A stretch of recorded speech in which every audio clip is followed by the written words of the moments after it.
Y dice el verso 32: vinieron pues a un lugar que se llama Getsemaní.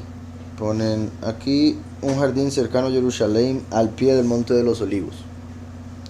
¿Recuerdan lo que había mencionado acerca de ese lugar en particular? Por un lado el monte de los olivos, que también era llamado el monte de la destrucción o del destructor, porque ahí hacían sacrificios para Moloch, sacrificaban niños en ese lugar. Por eso Yahushua se centró mucho en ese monte para mostrar que traía la destrucción de ese falso Elohim, de esos ritos y demás. Y de hecho hay quienes consideran que habría sido en ese pie del monte de los olivos, que habría sido donde oró antes de que lo atraparan, donde lo atraparon y donde lo habrían sacrificado, e incluso donde lo habrían enterrado, porque el monte de los olivos es un cementerio. Recordemos que Yosef de Arimatea le dio la tumba para que lo enterraran en ella. Yosef de Arimatea era un hombre adinerado, y ahí los judíos pues tienen la costumbre de querer ser enterrados en el monte de los olivos, y se necesita mucha plata para ser enterrado ahí. Entonces es muy posible que ahí es donde fuese la tumba de Yahushua que le tenía Yosef de Arimatea. Además se dice que lo crucificaron en Gólgota, y se cree que, o hay algunos que creen que Gólgota se refiere al cráneo de Goliat que habrían enterrado ahí también, y todo el mundo conocía como el Gólgota o como el cráneo de Goliat ese lugar. Y se basan en el hecho de que los romanos solían sacrificar a las personas en el lugar donde habían hecho el crimen o donde los habían atrapado, si es que el crimen no se sabía dónde había ocurrido o habían sido varios crímenes. Entonces ese lugar es clave, el pie del monte de los olivos, todo lo que sucedió ahí. Pero sí se habla de que en el monte de los olivos sacrificaban hijos a Moloch, pero ahí en ese caso aparece como el monte del destructor, de destrucción. Getsemaní, ese hermano, aparece como donde se presiona las aceitunas para sacarle el aceite en sí, donde se pone el fruto del olivo para estriparlo y sacarle todo el aceite. Presa de aceite, una presa, ¿verdad? Vean qué interesante, porque Yahushua es el olivo original, por eso debemos ser conectados con él, por eso debemos unirnos a él como también la raíz, para poder dar fruto. Ahora, al ser Yahushua el olivo verdadero, es a través de su muerte, de su sufrimiento, o sea, de la presión por la que él pasó, que emanó la Ruach HaKodesh para todos nosotros. Entonces, así como se estripa la aceituna para sacarle aceite, así Yahushua tuvo que pasar por la presión, el dolor, el sufrimiento que pasó, para que nosotros recibiésemos la Ruach HaKodesh, que es lo que representa el aceite. El principal ingrediente del aceite de encender lámparas y de unción era el aceite de oliva. El principal ingrediente representa la unción de la Ruach HaKodesh, y por ende el espíritu que vino después de que Yahushua resucitó. También, ¿verdad?, como sabemos de la presión que sintió en ese momento que estamos por ver, él sudó sangre.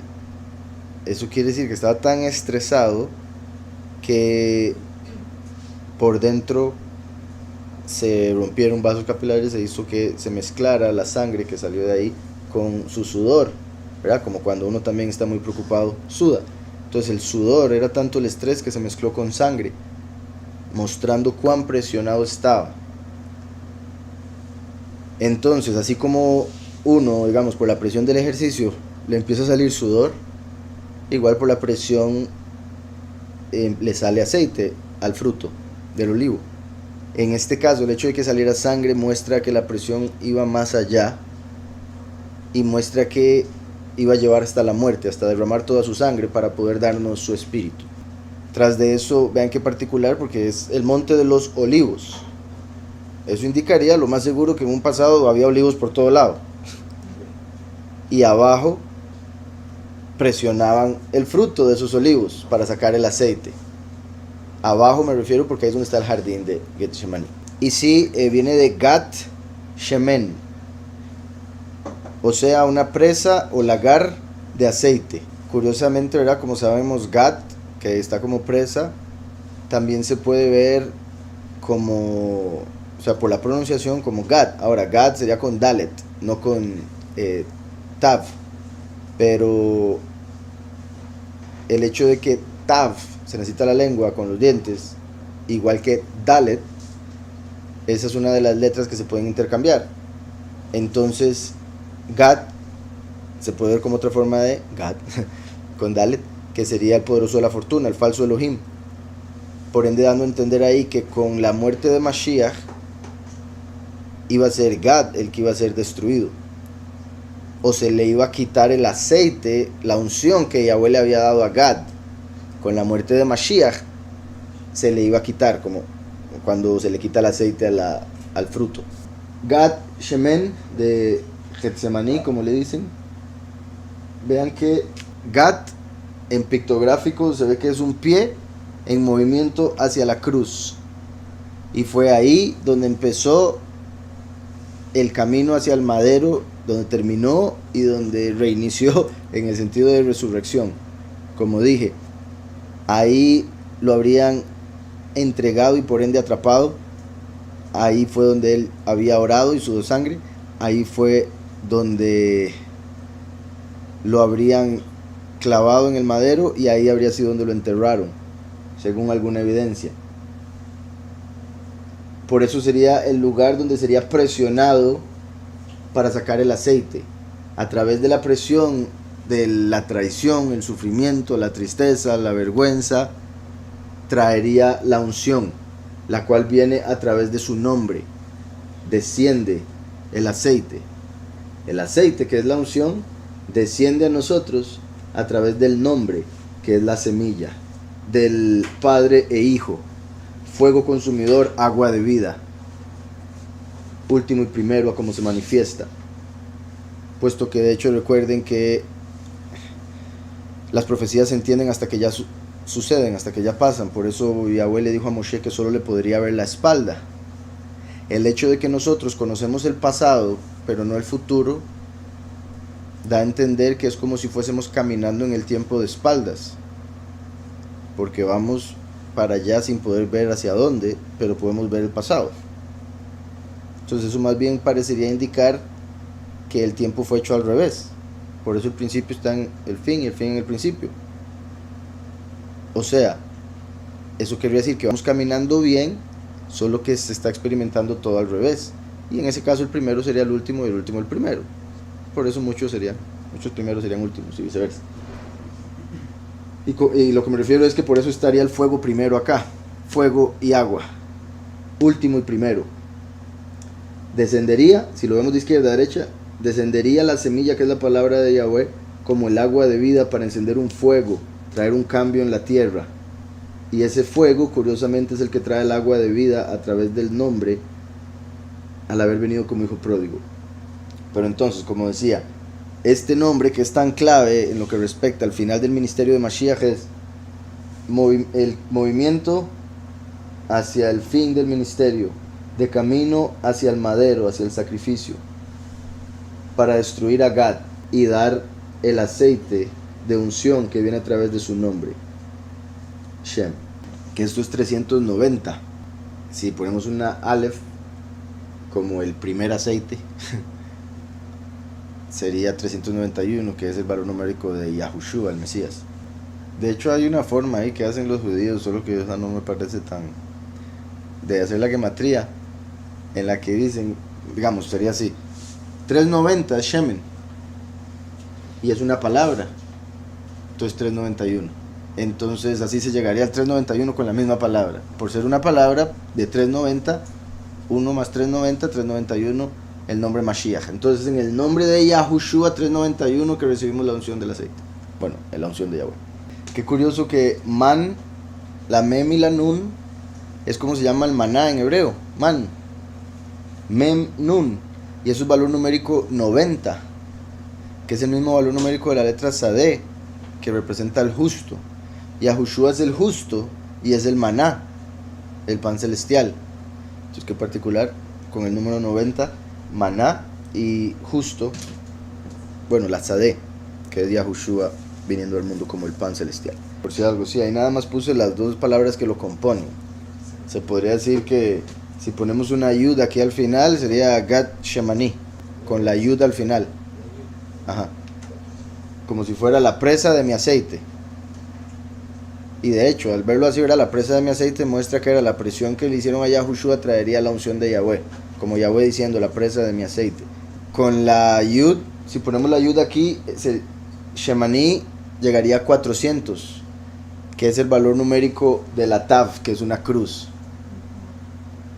O sea, se vería como de camino a la cruz para terminar de dar el aceite, o dos cruces, se podría decir primero y último.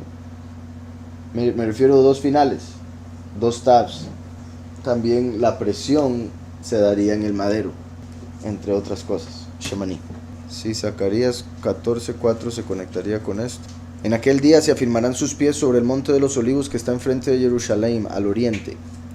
Esto que dice Zacarías es la razón por la que, bueno, y lo que sigue a continuación, el monte de los olivos se partirá por la mitad, de este a oeste, formando un valle muy grande. La mitad del monte se apartará hacia el norte y la otra mitad hacia el sur. Y Yahweh va a destruir ese monte porque ahí se hacían sacrificios para el falso Elohim. Lo va a volver un valle, lo cual representa quitarle el gobierno, la autoridad de cabeza a ese falso Elohim, y volverlo un valle representa matarlo, como valle de sombra de muerte, quitarle la autoridad que representa el ser un monte. También por eso es que quieren ser enterrados ahí los judíos, porque consideran que como se va a posar sobre el monte de los olivos y se va a partir, entonces dicen los de ahí son los primeros en resucitar, porque si se parte el monte y se corre, los cuerpos van a quedar ahí descubiertos, eso quiere decir que resucitan. Por eso es que los judíos tienen eso como un cementerio y esperan ser resucitados ahí primero. Lo curioso es que para aquellos que hayan adorado al destructor, el ser enterrados ahí, eso muestra más bien que eso es un lugar de muerte. Por eso hay tanto hueso, por eso tanto cadáver, es un lugar de muerte, porque ahí sacrificaban a sus hijos. Entonces la resurrección no sería para triunfo, ¿verdad? O gozo. Entonces sí está relacionado con este evento, pero este evento, por si algo, ya es al puro final. Ya después de la muerte y resurrección de los dos testigos, cuando ya viene a pelear en la guerra de Armagedón, básicamente. De hecho, vean que empieza diciendo, viene el día de Yahweh. Viene el día de Yahweh. Ese día de Yahweh es el milenio. Que inicia, como hemos visto, todo indica con el sexto sello. Después de todo eso mueren los dos testigos, vienen las 7 plagas postreras y al final de eso la guerra de Armagedón. Dice, porque yo reuniré a todas las naciones para combatir contra Jerusalén. La guerra de Armagedón. Y bueno, en sí, esto se conecta con lo que va a empezar desde el segundo sello. Desde el segundo sello se va a empezar a armar esto. La ciudad será tomada, las casas serán saqueadas y violadas las mujeres, la mitad de la ciudad irá al cautiverio, pero el resto del pueblo no será sacado de la ciudad. Después saldrá Yahweh y peleará contra aquellas naciones como peleó en el día de la batalla. En aquel día se afirmarán sus pies sobre el monte de los olivos que está enfrente de Jerusalén al oriente. Y eso ya lo leí. Pero ahí, si seguimos leyendo, nos daremos cuenta que está hablando de la guerra de Armagedón. Entonces, continúo, dice por acá, vinieron pues a un lugar que se llama Get Shemani, y dijo a sus discípulos, sentados aquí, entre tanto que yo oro, se llevó consigo a Kef, a Jacob y a Yahuhanán, Pedro, Jacob y Juan, y comenzó a entristecerse y angustiarse. ¿Verdad? Como siempre hemos visto, estos 3 discípulos parecían ser los más cercanos, además de que representan a los 3 enviados de Yahweh, por ende también representarían a Abraham, Isaac y Jacob. De hecho, uno de ellos se llama Jacob. También al parecer ser los más cercanos a Yahushua, ¿verdad? Serían como los que más lo entenderían como amigos, entonces se lleva a ellos para poder decirles cómo se siente, porque claramente para un líder decirle a sus ovejas que está mal no es lo común y no es bonito, porque las ovejas se pueden asustar, ¿verdad? Porque el líder es el que tiene que estar siempre bien y saber para dónde ir y todo eso, y por ende verlo triste, así como por ejemplo para un hijo ver a su papá llorar o a su mamá llorar es como que está pasando, ¿verdad? Un choque ahí en la mente, se siente espantoso. Similar, puesto que el líder es el padre espiritual, entonces ver al que tiene que estar seguro de todo el que tiene que dar respuesta, consejo y todo, verlo triste es como, ¿qué está pasando? ¿Por qué está asustado? Más con Yahushua, que de fijo siempre había sido 100% en todo, mentalmente, gozo, etcétera, etcétera. Y llega este momento y lo empiezan a ver así. Entonces se lleva a 3, porque quizás los 12 no hubieran entendido, 11, porque ya uno se había ido por ahí, ¿verdad?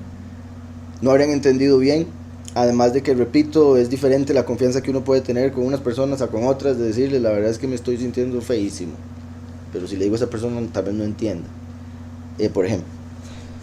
Entonces dice, sentados aquí entre tanto que yo oro, se llevó consigo a Kefa, a Jacob y a Yahuhanán, y comenzó a entristecerse y a angustiarse. Estos fueron los 3 que trajo para la transfiguración también. Entonces da a entender que lo que les dio como ejemplo en la transfiguración estaba ahora por cumplirse, porque eran las mismas 3 personas. Y recuerden que es que Yahushua había dicho que no iban a ver la muerte hasta verlo a él exaltado, y después se transfiguró. Entonces eso es como una representación, pero su resurrección sería ya el cumplimiento de verlo exaltado. Y aquí vemos que se lleva a los mismos 3. Así como también, ¿verdad?, hay 3 fiestas principales a través del año. Dice, y comenzó a entristecerse y a angustiarse, y les dijo, mi alma está muy triste, hasta la muerte, quedaos aquí y velad. Mi alma está muy triste, hasta la muerte. Aquí ponen un comentario, bueno, nada más Juan 12:27. Aquí donde dice esto, sorprendente siendo él la vida, porque mi alma está muy triste hasta la muerte, se puede ver como me quiero morir, ¿verdad? Hasta la muerte, me quiero morir, en el sentido de prefiero morirme ya, ¿verdad? Que sería como prefiero que me dé un paro a tener que pasar por el dolor que me van a hacer pasar dentro de unos momentos.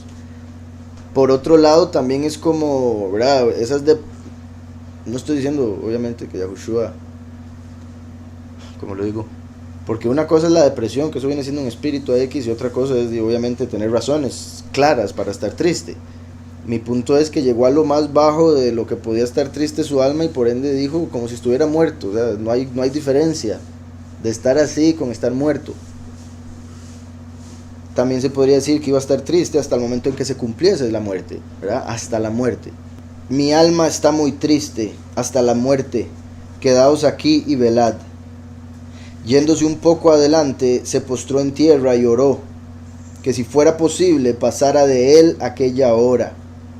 Sorprendente ver esto. Yahushua, el que todo lo sabe, el que vino directo a esto, cuando llegó el momento, dijo, si se puede, mejor que no pase. Esto es sorprendente. Y aquí vemos donde él aprendió obediencia, como dice la escritura, que a través de sufrimiento aprendió obediencia. Porque aquí llegó un momento de sufrimiento donde él dijo, puede suceder algo para que no pase lo que usted me dijo que tiene que pasar. Que otra forma de decirlo, puedo hacer otra cosa en vez de lo que usted me dijo que hiciera. Puedo desobedecer. Obviamente no está diciendo puedo desobedecer. Es, Yahweh, puedes cambiar la ley para yo no tener que desobedecer. O sea, por ponerlo de alguna manera, y vuelvo y repito, el hecho de que él sigue orando y aún así va y muere, muestra que aprendió obediencia a través de sufrimiento hasta la muerte. Vean que también él está en el jardín, está con los discípulos, les dice, quédense aquí, voy a ir a orar. Se lleva a 3. Y después a estos 3 les dice, quédense aquí, voy más allá. Que es como el patio, el lugar puro y el lugar purísimo. Como los 2000 años primeros de muerte, los 2000 años de ley y los profetas, y los últimos 2000 años de favor y verdad que Yahushua trajo. Lo que está detrás del velo, del lugar purísimo. Entonces hace esas 3 separaciones, también como los muchos y los pocos. Habían 11 discípulos porque se había ido uno, ¿verdad? Quedan 11. Quita 3, entonces quedan 8, 3 y Mashiach aquí. Un 8, ¿verdad?, representa el nuevo comienzo. El 3, en el caso de 3 y 1, representa a los muchos y a los pocos. Y lo dice antes de irse más adelante. O sea, cuando se lleva a los 3, que pueden ser los muchos, lo que representa el número 3, al lugar que representa el lugar puro, que sería donde están los muchos, dice estoy muy triste hasta la muerte, como dando a entender que los muchos van a tener que morir, y eso es tristeza para Yahweh incluso. Pero sí, en lo que respecta a los muchos, claramente desearían que esa hora pasara. Tras de eso dice hora, y vemos que Yahweh habla de la hora de la prueba que ha de venir sobre el mundo entero. Yahweh libera a los de Filadelfia de la hora de la prueba, pero no a los muchos, que como decías, serían los que tendrían que morir en este momento, en esa hora de la prueba. Entonces dice, yéndose un poco adelante, se postró en tierra y oró que, si fuera posible, pasara de él aquella hora. Y decía, Abba, Padre. Abba significa padre, ya. Aquí pone en palabra hebrea usada por los hijos al dirigirse a sus padres y que equivale a papá. Según los testimonios existentes, ni en el antiguo pacto ni en el judaísmo se usaba ese término tan familiar para invocar a Elohim. En boca de Yahushua expresa su intimidad especial con él. Eso es clave porque muestra que la gente tenía otra imagen del Todopoderoso. Por más que ellos dicen, incluso hasta hoy en día, cuando interpretan Proverbios 34, que dice cuál es su nombre y el nombre de su hijo, si lo sabes, ellos dicen ese es Israel. ¿Por qué? Porque Yahweh le dijo a Moshe que fuera y sacara a su hijo primogénito de Egipto. Entonces se agarran de la letra para decir eso, pero ellos no ven a Yahweh como un padre. En realidad, por más que lo digan, no lo ven como un padre. O, tristemente, en sus familias no hay mucho amor entre hijos y padres, y por ende sus propios hijos le tienen tanto terror a sus padres, quizá en el sentido de que uno debería tener confianza con el papá como para poder decirle Abba, no padre, sino se le puede decir papá, papi, ¿verdad? Si no, no me dice padre, porque si no, entonces la imagen que ellos tenían del Todopoderoso muy negativa, igual que la que tristemente existe mucho el cristianismo. Muy de soberano, Exacto, muy señor, sí, muy señor. Entonces, el hecho de que lo llama Abba muestra la cercanía de Mashiach con el Padre y la bondad del Padre para con uno. Ese amor que hay entre el Padre y sus hijos, que son los que aceptan el nombre de Yahushua. Eso confirma, ¿verdad?, que Yahushua habla hebreo, ¿verdad? Porque no dijo padre en griego, pater sería el griego. Entonces él pudo haber dicho pater, pero no, dijo Abba. Pero no es que hablaba griego, otros dicen que hablaba arameo. Y por si algo, padre es Ab. Abba sería como papá, ¿verdad?, con cariño. Abba, Abi, que sería papá, padre mío. Y lo más seguro aparece así porque aquí lo repiten. Y decía, Abba, Padre, todas las cosas son posibles para ti. Ven qué interesante esto, porque es muy cierto. Para Yahweh, como él mismo le dijo Yahushua a los discípulos con respecto a los ricos, es más fácil que entre un camello a través del ojo de una aguja que un rico entre al reino de los cielos. Entonces ellos preguntaron, ¿entonces quién va a poder entrar? Yahushua les dijo, para Yahweh no hay nada imposible. Y ahora se encuentra con algo que él quiere que Yahweh haga, y por eso pregunta de esta manera. Se lo pide diciendo, para ti no hay nada imposible. Y sí, muy buen punto, ¿verdad? ¿Cuánta gente dice que el Padre y el Hijo son exactamente lo mismo? Que Yahushua es exactamente Yahweh. Entonces, ¿a quién le oraba aquí? ¿A quién le está pidiendo ayuda? ¿Por qué le pide ayuda a alguien? Si fuese el mismo, él dice, ¿sabe qué? No quiero morir. Y ya, se me metió. Obviamente eso es parte de la razón por la que Yahweh tenía que entrar en carne y experimentar ser humano. Al entrar en carne se separa del trono de él en lo alto, por ende se hace como cuando un hombre es uno con su semilla, después de poner su semilla en la mujer y esta semilla convertirse en un hijo, hay dos, con la misma genética, el mismo rostro, los mismos mates. Y decía, Abba, Padre, todas las cosas son posibles para ti. Aparta de mí esta copa, pero no se haga lo que yo quiero, sino lo que quieres tú. Esa es la clave. Ahí aprendió obediencia, y eso es lo que nosotros debemos aprender. Cualquier momento donde esté pasando algo que no queremos que pase, orar así. Si se puede que pase, por favor, porque no quiero pasar el dolor, pero si es necesario que se haga tu voluntad, nada más, y que yo pueda aguantar.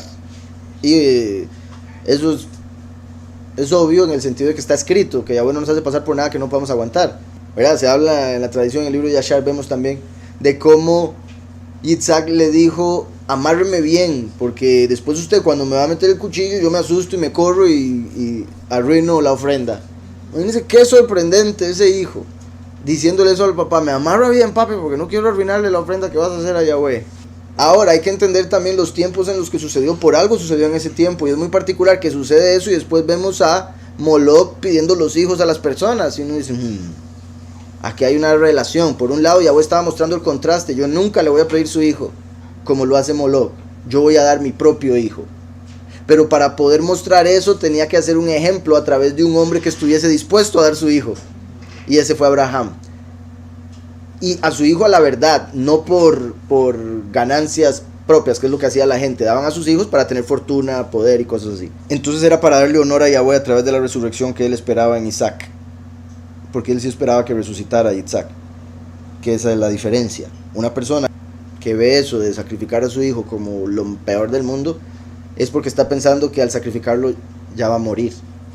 Abraham no estaba pensando de esa manera. Abraham estaba diciendo: tú eres el poderoso de la vida, y si yo lo mato usted lo trae de vuelta, porque no me ha dado nietos, y usted me dijo que él va a tener un montón de hijos, entonces usted me dice que lo sacrifique, eso quiere decir que usted lo va a levantar. Y ahí vemos, eso es una fe inmensa, porque la mayoría de la gente se quedaría en que lo sacrifique, quiere que lo mate, y todas las promesas hasta ahí llegaron. Yéndose un poco adelante, se postró en tierra y oró que si fuera posible pasara de él aquella hora. Y decía: Abba, Padre, todas las cosas son posibles para ti, aparta de mí esta copa, pero no se haga lo que yo quiero, sino lo que quieres tú. Vean donde dice: aparta de mí esta copa. Recuerden que Yahushua había tomado la tercera copa de la redención cuando cenó con los discípulos, y ahora está diciendo: aparta de mí esta copa, que representaría la cuarta, que es la que él bebió al tomar vinagre en el madero antes de morir, como diciendo: aparta de mí el hecho de tener que morir, estar en el madero tomando esa copa. Y en el sentido espiritual, la copa representa el sacrificio. Por eso cuando los dos discípulos le pidieron estar a su derecha e izquierda en el reino, él dijo: ¿acaso ustedes pueden tomar de la copa que yo voy a tomar? Refiriéndose a que iban a ser sacrificados. Y por verla, pero le dijo: si tengo que beberla y después pasarla, entonces que se haga tu voluntad. Llegó al final, a su muerte, bebió el trago amargo, vinagre, vino agrio. Y por otro lado, en las bodas de Caná, que fue el inicio de su ministerio, él hizo el primer milagro de cambiar agua en vino, y el hombre que lo bebió dijo que se sorprendió porque toda la gente en el mundo, en las fiestas, da el mejor vino de primero y después da el vino feo ya cuando están ebrios, para que no se den cuenta que es lo que están bebiendo. Pero que en esa fiesta se hizo todo al revés, y Yahushua hizo el mejor vino que él había bebido, y se dio después de que se había acabado el vino que habían comprado para la fiesta. Entonces Yahushua lo hizo al revés, así como nosotros vamos a obtener el mejor vino en la vida eterna. Pero cuando Yahushua vino, le dieron el peor vino al puro final, cuando lo mataron. Entonces está por ir a morir, y ahí le van a dar vinagre, como si fuera vino agrio, como si fuera el vino feo que dan en el mundo después de haber dado el buen vino. Entonces dice: pero no se haga lo que yo quiero, sino lo que tú quieres. Vino luego y los halló durmiendo, y dijo a Kev: Shimón, ¿duermes? Vean qué particular. Y dijo a Kev: Shimón, por un par de cosas. Una, lo llama Simón como le pusieron sus papás, como dando a entender: mientras estás dormido estás como cuando te conocí, pero cuando estás despierto espiritualmente sos Kev, sos Pedro. Entonces está dormido, Shimón. Entonces lo llama por el nombre con el que lo había conocido, no por el que le había dado. Por ende, el que le había dado obviamente representa su elevación. También por otro lado, al decirle Shimón es como decirle: escuche, escuche, despierte, porque Shimón quiere decir el que es escuchado o el que escucha. Shimón, ¿duermes? También vean qué particular. Estaban dormidos los tres, pero Shimón es el salado, porque era ahí como líder, porque iba a representarlo a él después de él irse, y él quería ese lugar, ¿verdad? Se nota cada rato. Entonces Shimón, ¿cómo usted no se pudo quedar despierto para mantener despiertos a estos dos? Curiosamente, Pedro representa a Yahushua, la piedra angular, que es el que hace que los dos testigos se mantengan en la verdad, o lleguen a la verdad, porque estuvieron dormidos también. Exacto, les dijo velad y cuando volvió estaban dormidas. Igual que las vírgenes, que las 10, que la vez pasada lo vimos, las 10 se duermen, pero 5 de ellas sí tienen aceite para cuando despiertan poder ir detrás. Las otras 5 no, que en este caso se podría ver como los que se habían quedado más lejos, esos de fijo estaban privados. Si estos 3 estaban dormidos, los que estaban por allá, con más razón. Eso muestra que cuando viene, los católicos que deben seguir a Pedro se encuentran dormidos. Shimón, ¿duermes? ¿No has podido velar 1 hora? Velad y orad para que no entréis en tentación. Tras de eso recuerden que le había dicho, me vas a negar. Aquí le dice, ¿estás dormido? No te dije que... Ore, vele, pida no caer en tentación, no ser probado. Shimón, ¿duermes? ¿No has podido velar 1 hora? Velad y orad para que no entréis en tentación. El espíritu a la verdad está dispuesto, pero la carne es débil. Vean aquí, de hecho ayer, no, en el estudio de inglés, se conectó una persona, hizo un comentario y desapareció. Les gusta ver eso. Ajá. Yo había mencionado algo del alma yendo al Seol y él dijo, él salió diciendo que como, algo así, como que no hay alma, que es el espíritu y que el espíritu va al cielo. Entonces ahí le dije varios ejemplos, pero ya cuando se los dije ya se había ido, entonces creo que no escuchó la respuesta. Pero o sea, me dice, pero bueno, pero respeto su opinión, y se fue.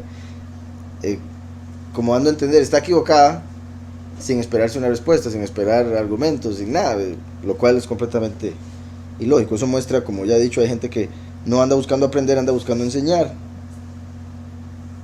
Entonces, aquí vemos que hace unos versos dijo, mi alma está muy triste. Eso es la esencia de la persona. Después aquí más adelante dice, el espíritu a la verdad está dispuesto. El espíritu siempre está de parte de Yahweh y quiere orar y quiere ayunar y quiere purificarse. Pero la carne es débil. La carne quiere todo lo contrario. Quiere dormir, quiere comer, quiere disfrutar, entretenerse, vaguear, etc. Entonces, la carne y el espíritu van así. Es el alma lo que los sostiene. Y el alma es la que tiene que decidir si sigue al espíritu o si sigue a la carne. Cuando la carne ya deja de funcionar, el alma se va al Seol y el espíritu se va al Padre. Sí, buen punto. El nombre, en lo que respecta al nombre Shimón, tiene conexión con la palabra aceite, shemen, que sería como mostrando por un lado la unción misma estando dormida, que se puede ver como antes de que Mashiach muriese, todavía no estaba la unción disponible, estaba como dormida. Y otra forma de verlo, que en la segunda manifestación, por la apostasía, estaría dormida la enseñanza, la revelación. En Eclesiastés 12:7 dice, antes que el polvo vuelva a la tierra, esto se refiere a antes que el cuerpo vuelva a la tierra, como era, y el Ruach vuelva a Elohim que lo dio, y el espíritu vuelva al poderoso que lo dio, lo regaló. Y ahí dice Ruach, no dice Nefesh. Entonces vemos el espíritu Ruach asciende al Padre, porque él dio espíritu para tener vida. El polvo del cual fue hecho el cuerpo vuelve a la tierra. Y por eso, por el resto de toda la escritura, aparece el Seol y el alma yendo al Seol, y que el alma en el Seol no puede estar alabando a Yahweh, etcétera, etcétera. ¿Por qué va a decir eso? Si el espíritu es el alma y el espíritu se va a Yahweh, ¿cómo no va a poder alabar? Si estaría en su presencia. O sea, pudo haber ido en espíritu también. O sea, el Padre pudo haberle, porque como dije, no había razón por la que su espíritu tuviese que irse. Ahora, el espíritu de Yahweh sí, porque si no, no muere, ¿verdad? El espíritu de Yahweh sí, porque él tomó nuestros pecados. Pero por decirlo así, el espíritu de vida no era necesario porque él nunca había pecado. Entonces se fue un momento para que pudiese morir y cumplir. Pero sí pudo acompañarlo porque él fue con toda la estima del Padre al Seol. ¿verdad? Entonces no dudo que fue con poder. Mi punto es que es el alma la que normalmente va al Seol, en general. Y sí, él llegó en alma, el cuerpo estaba en la tumba, entonces fue el alma. Ahora, lo más seguro, rodeado por el poder del espíritu, porque él llegó a informarle a los ángeles que habían perdido, ¿verdad? Sí, pero lo que dice, o sea, lo que se conecta ahí con Mashiach es que no dejó que su alma permaneciera en el Sheol. Eso muestra que fue el alma la que fue al Sheol. Es un lugar de espera para el juicio final. Pero hay, en la escritura vemos lo que normalmente se conoce como reencarnación, que en el catolicismo lo quitaron. En la escritura sí lo vemos, pero una cosa es reencarnación y otra cosa es resurrección. Reencarnación es volver a este mundo sin acordarse de la vez anterior que estuvo, para ver si arregla algo de lo que hizo mal, o para ver si se eleva, pero se vuelve a morir. Resurrección de Mashiach fue volver a resucitar en el mismo cuerpo para nunca volver a morir.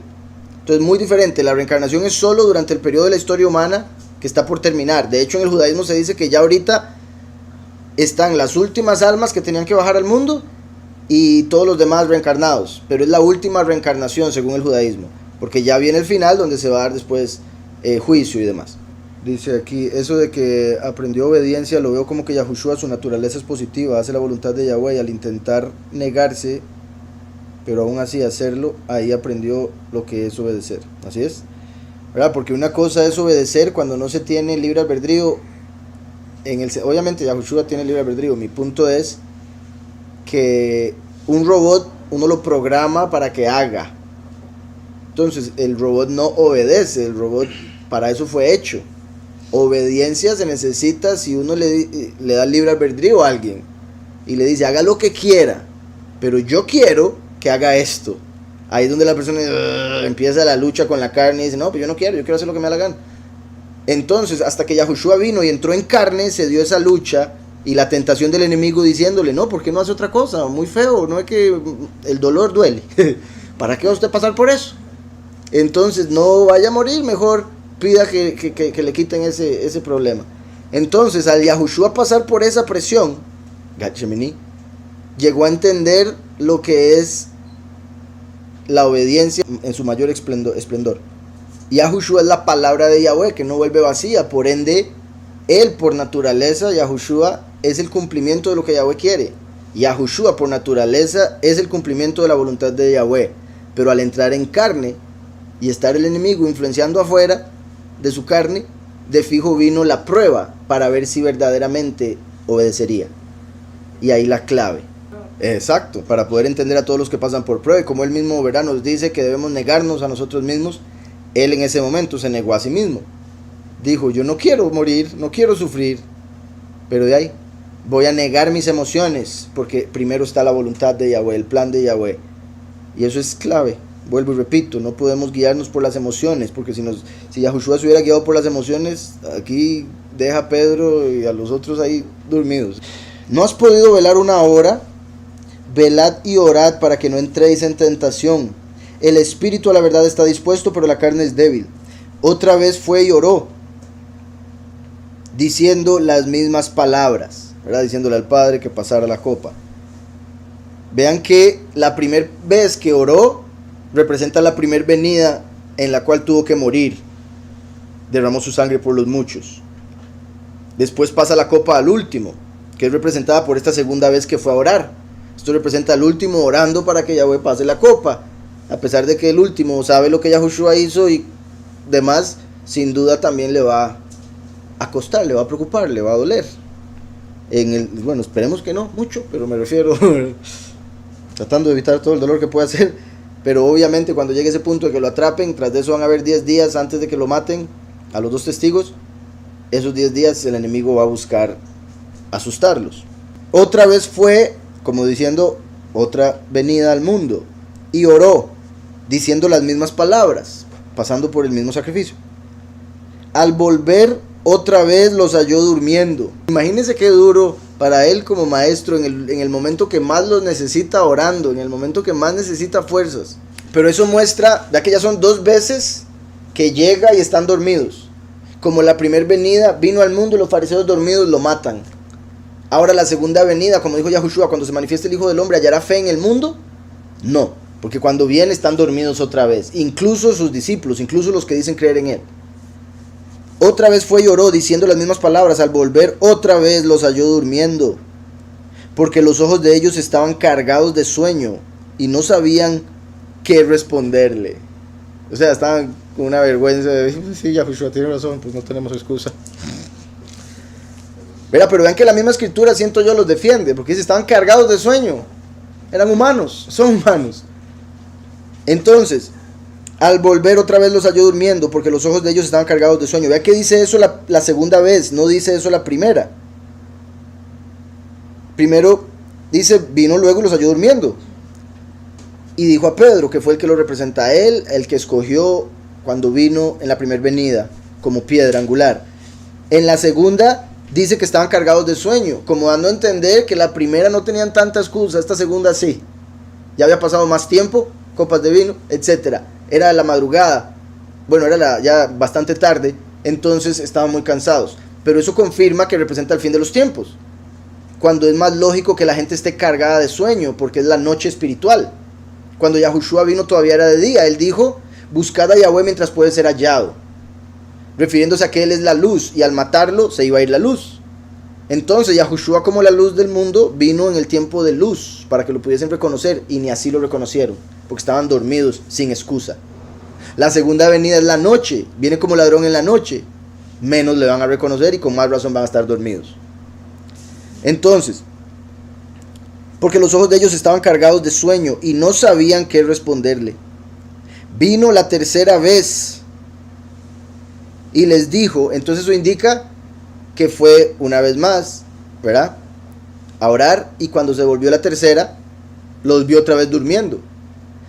Esa tercera vez, y vean qué particular que aquí no menciona que haya orado otra vez entre esas, porque después de haber muerto dos veces, ya no tiene que morir. O sea, de haber muerto el primero y el último, ya no tiene que volver a morir. Entonces no hay oración ahí mencionada de por favor pasa la copa, pero sí se menciona que vuelve a venir, que sería cuando ya el primero y el último se hacen uno, y vuelven a venir como uno en la cosecha para la guerra de Armagedón después, y establecer el reino de Yahweh. Por ende ya no hay necesidad de estar preocupados, y por eso les dice lo que viene a continuación. Vino la tercera vez, que representa ya después de que el primero y el último se hacen uno, y les dijo, dormid ya y descansad. ¿Ya para qué? Ya no pudieron. Pero verá, le dice, dormid ya y descansad. O sea, representa que ya llegaron al Shabbat, al día de reposo, el milenio que está por empezar. Repito, oró una vez para que pasara la copa, oró otra vez para que pasara la copa, primera y segunda venida.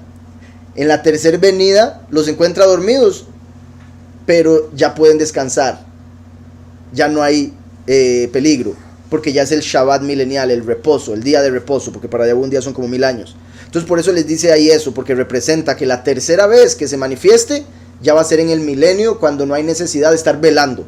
Dormid ya y descansad, dice otra posible traducción. Ahora sí, dormid y descansad. Ahora sí, dormid y descansad, confirmando lo que decía. La tercera ya es Shabbat, ya el enemigo va a estar vencido. Entonces Yahushua les dice, duerman, descansen, es Shabbat. Dormid ya y descansad, basta, la hora ha llegado. Que, ok, si lo vemos como lo venía diciendo primero, ¿verdad? Sería, ya llegó la hora del Shabbat, del descanso, entonces descansen. Basta de estar velando, basta de estar preocupados. Pero en esa interpretación lo están tomando como que dije, siguen dormidos, ya basta de dormir porque ya llegó la hora en que me van a entregar. Sería el punto. Y en el caso de lo que está diciendo sería más bien, basta de estar dormidos porque ya en el milenio y en la vida eterna ya no vamos a dormir. ¿Recuerdan? Ya la luz va a estar todo el día. La luna va a alumbrar 7 veces más. Entonces ya no vamos a tener que dormir. Por ende se interpretaría como basta, ya no va a haber sueño. Porque recuerden que el dormir representa la muerte. Y después de la resurrección no va a haber muerte, principalmente entre los pocos y los muchos. Digo eso porque las naciones hemos visto que sí va a haber la posibilidad de quedar maldito incluso después. Entonces, particular, porque por un lado, si lo vemos como descansar, es porque es el Shabbat.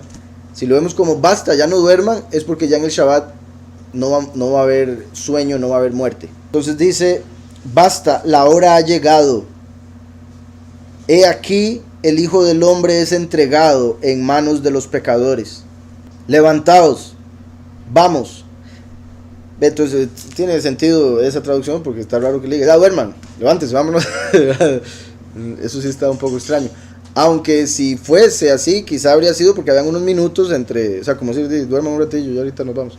O sea, cabe la posibilidad, por la mayoría de traducciones que lo dicen así, duerman ya. Que da a entender, como lo vemos en otros evangelios también, eso de que ya terminé de orar. Yo necesitaba que estuvieran velando, orando conmigo. Ya terminé de orar, ya para qué van a estar velando, duérmanse. Entonces, como eso es lo que se da a entender en la mayoría de traducciones. Pero sí tiene sentido esa traducción por el hecho de que después les dice levántense. Entonces conectaría, repito, con que ya en el Shabbat, para la tercera venida, cuando cosecha a los pocos, les da cuerpo nuevo y por ende no van a volver a dormir. Porque ya tienen el cuerpo perfecto, el eterno. Y el dormir representa la muerte. Levantaos, vamos, ya se acerca el que me entrega. Aún estaba él hablando cuando vino Yehudá, que era uno de los 12. Vean qué particular, uno de los 12, como las 12 horas del día, las 12 horas de la noche. Y él acaba de decir, dice, la hora ha llegado. Y dice después, vino Yehudá, que era uno de los 12. Yehudá representando la hora de la traición y el sufrimiento de Mashiach.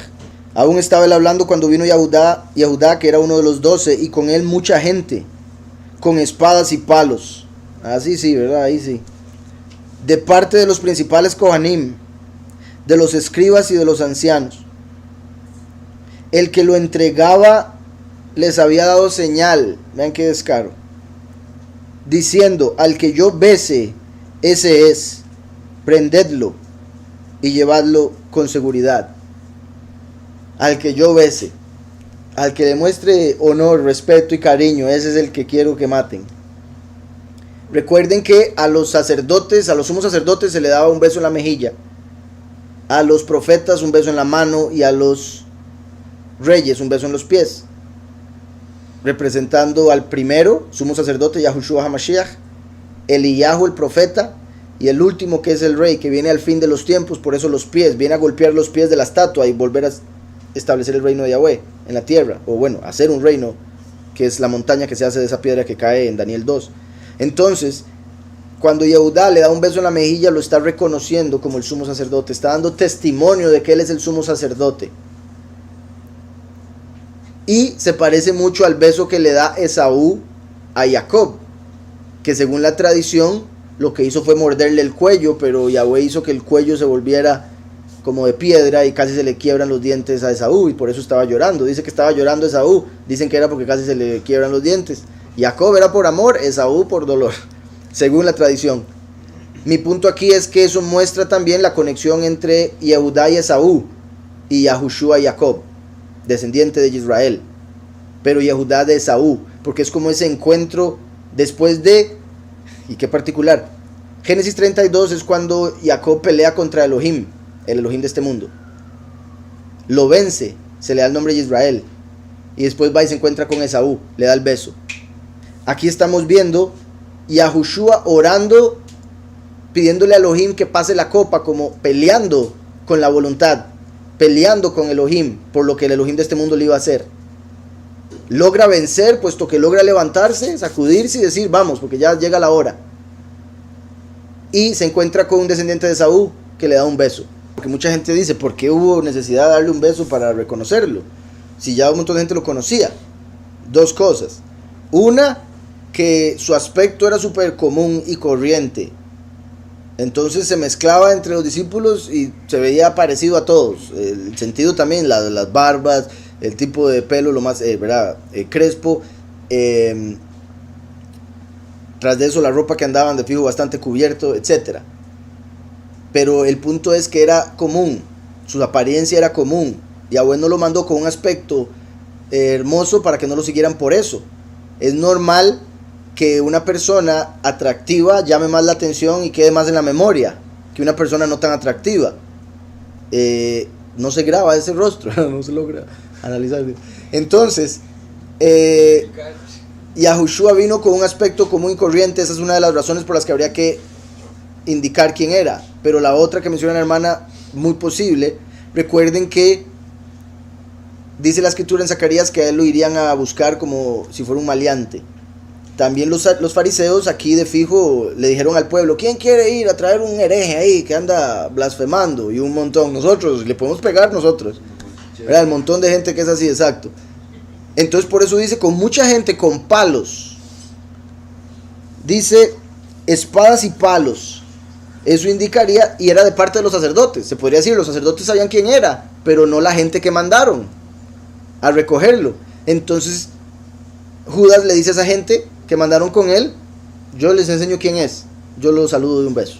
Qué sucio, sí. ¿Verdad? Los fariseos criticaban a Yahushua de sentarse a comer con pecadores. Aquí Yahushua dice: vienen los pecadores, que eran los que lo iban a atrapar. Y esos pecadores los habían contratado los fariseos, trabajaban para los fariseos. Entonces eran los fariseos los que andaban con pecadores. Y Yahushua los estaba tratando de sanar, de salvar. Y los fariseos reclamando, más bien ellos haciendo negocio con, porque le pagaron a Judas para que se lo entregara y a estos hombres para que se lo trajeran. Pero qué cobardes, ¿verdad? Ellos. Ajá, claro, por supuesto. Y no solo la cobardía de enviar esta chusma, sino que lo hicieron en la noche, para que el pueblo no se diera cuenta, para que no hubiera alboroto. En secreto, exacto. Entonces dice: aún estaba él hablando cuando vino Yehudá, que era uno de los 12, y con él mucha gente, con espadas y palos, de parte de los principales cobanim, de los escribas y de los ancianos. El que lo entregaba les había dado señal diciendo: al que yo bese, ese es, prendedlo y llevadlo con seguridad. Cuando vino, se acercó luego a él y le dijo: maestro, maestro. Tras de que le dice maestro, se lo dice 2 veces.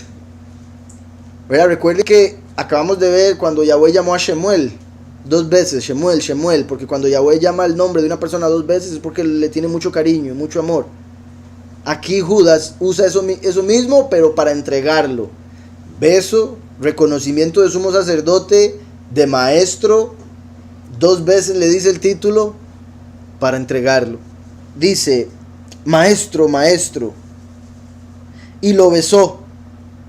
Entonces ellos le echaron mano y lo prendieron. Pero uno de los que estaba allí, que era Pedro, según otro de las buenas nuevas, sacando la espada, hirió al siervo del Cohen Gadol y le cortó la oreja. ¿En qué particular, verdad? Pedro es que no había aprendido aún, seguía con la emoción. Y a Josué le acaba de decir: ya me van a entregar, ya tengo que ir a morir, ¿verdad? Tranquilo. Entonces saca la espada, le corta la oreja a este hombre. Vean que al cortarle la oreja representa que estos fariseos impíos no tenían oído para oír la palabra de Yahweh. Por eso la piedra con el filo se las arranca, ¿verdad? Representando, por no haber oído la palabra, ahora voy a mostrarles que no tienen oído, y se los corta. Pedro en este caso, ¿verdad? Como la piedra angular, mostrando que los fariseos no habían tenido oído para oír la palabra. Le corta la oreja. Dice: pero uno de los que estaba allí, recuerden también, él andaba a espada porque Yahushua les había dicho: hoy es necesario que se cumpla lo que dijo el profeta. Entonces el que no tiene espada, venda su capa, cómprese una. Y cuando le dijeron: hay 2, dijo: ya es suficiente, porque el punto no era ir a pelear, era que donde los agarraban, que dijeran: mira, tienen espada, son unos maleantes. Eso era todo. No era como que Yahushua queriese que pelearan. Pero aquí lo más seguro Pedro dijo: ya, y si me dijo que trajera espada, por algo es. Entonces le corta la oreja. Vemos ahí dejándose llevar por la emoción nuevamente. Pero uno de los que estaban allí sacando la espada hirió al siervo del Cohen Gadol, así como Yahushua es el Cohen Gadol, Pedro su siervo. Entonces, como siervo contra siervo de Cohen Gadol, y uno le muestra al otro que no tiene oído. ¿Cómo se lo muestra? Con la espada, que representa la palabra de Yahweh. No pudo aguantar la palabra, se le cayó el oído. Hirió al siervo del Cohen Gadol y le cortó la oreja.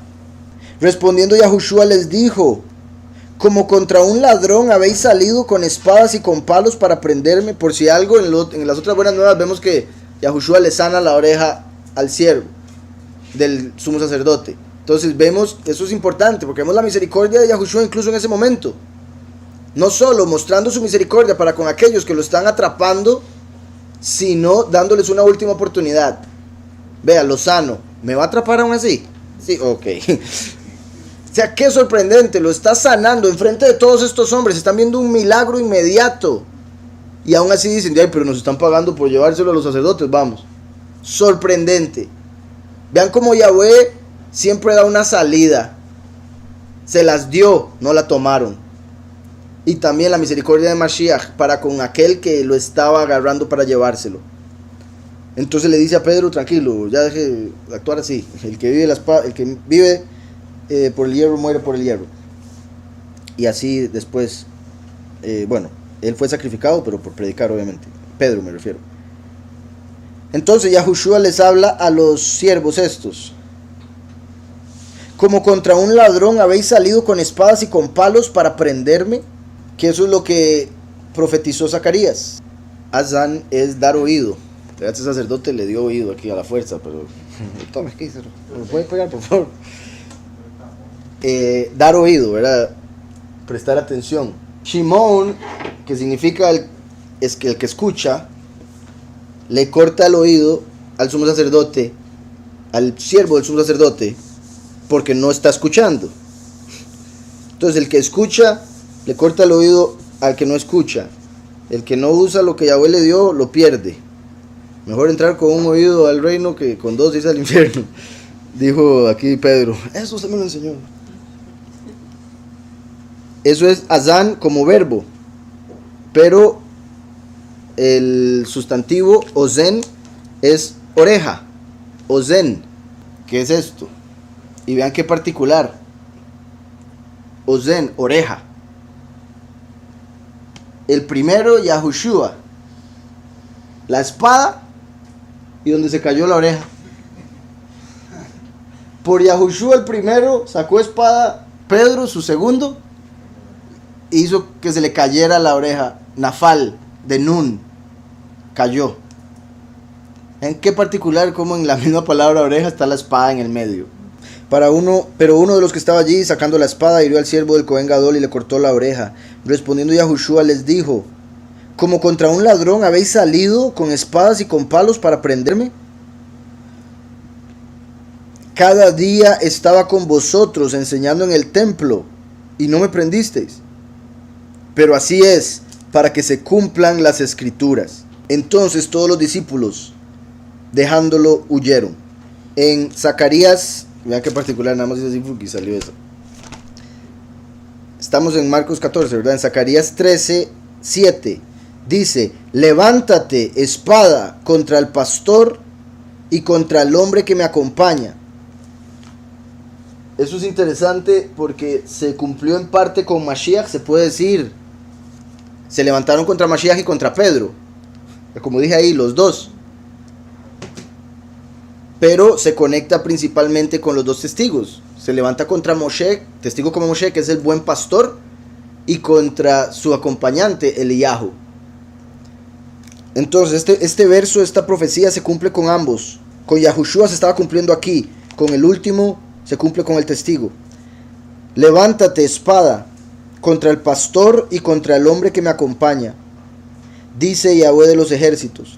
Vean qué particular, que es como si estuviese hablando Yahweh o Yahushua. Pero vean que dice: levántese la espada contra el pastor, en tercera persona. No dice contra mí. Como Yahweh que manda a Yahushua y permite que la espada se levante contra él, porque obviamente no puede ninguna espada levantarse contra Yahweh. Pero por otro lado, como si fuera Yahushua, cuya extensión es el último, el buen pastor. Por eso dice: se levanta la espada contra el pastor y contra el hombre que me acompaña. ¿Sí me explico? Él como el pastor y como alguien aparte al mismo tiempo. Levántate, espada, contra el pastor y contra el hombre que me acompaña, dice Yahweh de los ejércitos. Hiere al pastor y serán dispersadas las ovejas. Yo tornaré mi mano contra los pequeñitos. Entonces, hiere al pastor y serán dispersadas las ovejas. Eso se refería, entre otras cosas, porque ahí lo agarraron y lo iban a matar y las ovejas se iban a dispersar. Y acontecerá en toda la tierra, dice Yahweh, que 2/3 serán exterminados y se perderán, mas el otro tercio quedará en ella. A este tercio lo meteré en el fuego, lo fundiré como se funde la plata, lo probaré como se prueba el oro, invocará mi nombre y yo lo oiré. Yo diré, pueblo mío, él dirá, Yahweh es mi Elohim. Y eso muestra, ¿verdad?, cómo se revelaría el nombre en el fin de los tiempos. Por si algo, en Mateo 26:44 dice, después de las 2 veces que les había dicho que por qué seguían dormidos, dice, dejándolos se fue de nuevo y oró por tercera vez, diciendo las mismas palabras. Entonces vemos que sí oró una tercera vez, solo que en Marcos no se mencionó, porque Marcos es más directo al punto y cada evangelio tiene una interpretación diferente. En el caso de Marcos se ve más claramente cómo las primeras 2 veces representan su muerte, la tercera vez no ponen que ora porque representa ya cuando el primero y el último se hacen uno, que es algo completamente positivo. El llanto sería por lo que van a pasar los muchos en sí. Continúo con Marcos 14:50. Entonces todos los discípulos, dejándolo, huyeron. Ese era el cumplimiento que acaba de mencionar de Zacarías. Hiere al pastor y las ovejas se dispersarán. Agarraron a Yahushua, se dispersaron sus ovejas, los discípulos. Y no me prendisteis, pero así es, para que se cumplan las escrituras. Entonces todos los discípulos dejándolo huyeron. Ahí Yahushua hasta les da otra oportunidad, le está diciendo a estos siervos de los sacerdotes, si ustedes conocen la escritura deberían saber que estaba profetizado que eso harían con el Mesías. Para que se cumpliera la escritura pasó esto. Los hace pensar, ¿por qué si ustedes están sirviendo a los buenos, por qué los mandan a hacer algo en privado, en oculto, en la oscuridad? Si ellos son los justos, ¿por qué no hacerlo de día cuando yo estaba ahí? Si yo estoy haciendo algo malo, ¿por qué importa si el pueblo lo ve? Que me agarre. Entonces vean la hipocresía de los fariseos al punto que llegaba. Se los hace saber a estos hombres y ni así se convierten, ni así piden perdón. Él dijo para que se cumpliera la escritura. Y inmediatamente dice que los discípulos lo abandonaron. Bueno, se fueron, huyeron. Lo cual se conecta, cuando maten a los 2 testigos, los 144,000 van a ir a los montes, van a huir. Después de la muerte, porque vean que el profeta Zacarías dijo, hiere al pastor. Yahushua todavía no ha sido herido. Estaba por serlo. Y su corazón de fijo estaba herido, de ver la traición. Pero físicamente aún no. Entonces mi punto es, en lo físico se va a cumplir más con los 2 testigos. Porque dice, el pastor y mi acompañante. 2. Hiere el pastor, huyen sus ovejas. Mueren los 2 testigos, que es el pastor y el acompañante. Y las ovejas, los 144,000, huyen a las montañas. ¿Estamos? Pero además de eso, vean acá que después de decir, para que se cumpla la escritura, donde dice, hiere el pastor y las ovejas serán esparcidas, vea que también decía que hieren al pastor y a su acompañante. Y vean lo que viene aquí a continuación en Marcos. Pero cierto joven lo seguía. No se sabe quién es ese joven. Hay quienes dicen que era Marcos. Porque recuerden que Marcos no es uno de los apóstoles. Marcos fue un siervo de uno de los apóstoles. Hay quienes creen que este habría sido Marcos, que ahí estuvo en ese momento, estaba interesado en Mashiach y le habrían tratado de agarrar y él se habría incluido en el libro de esta manera, sin darse honor al no poner su nombre. De no ser él, no se tiene la menor idea quién es, porque no se dice el nombre, pero representa al acompañante para que se cumpla la profecía de Zacarías. Por eso dice el pastor y mi acompañante. Agarran a Yahushua y aparece alguien que lo sigue de repente y no se sabe quién es, un acompañante que no era de los discípulos. ¿Sí me explico? Es como Eliyahu. Recuerden que Juan el Bautista no era de los discípulos. Él tenía sus propios discípulos, de hecho. Entonces es como que llega uno para representar a Eliyahu, este hombre. Pero cierto joven lo seguía. Recuerden por otro lado que Yahushua es el primero, el último viene en el fin de los tiempos, por ende lo sigue. Y recuerden que el último es Micael, que en el judaísmo lo llaman el joven, porque es como Yahweh joven o Yahweh hijo, como un Yahweh pequeño, más bien como lo ponen.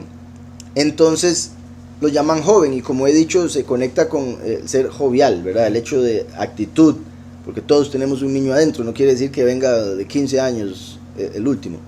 Obviamente en algún momento pasó por ahí, sí. Entonces, Esto se puede ver como los dos testigos, el buen pastor y su acompañante, como lo vimos en Zacarías, o se puede ver como agarraron a Yahushua y después viene el último.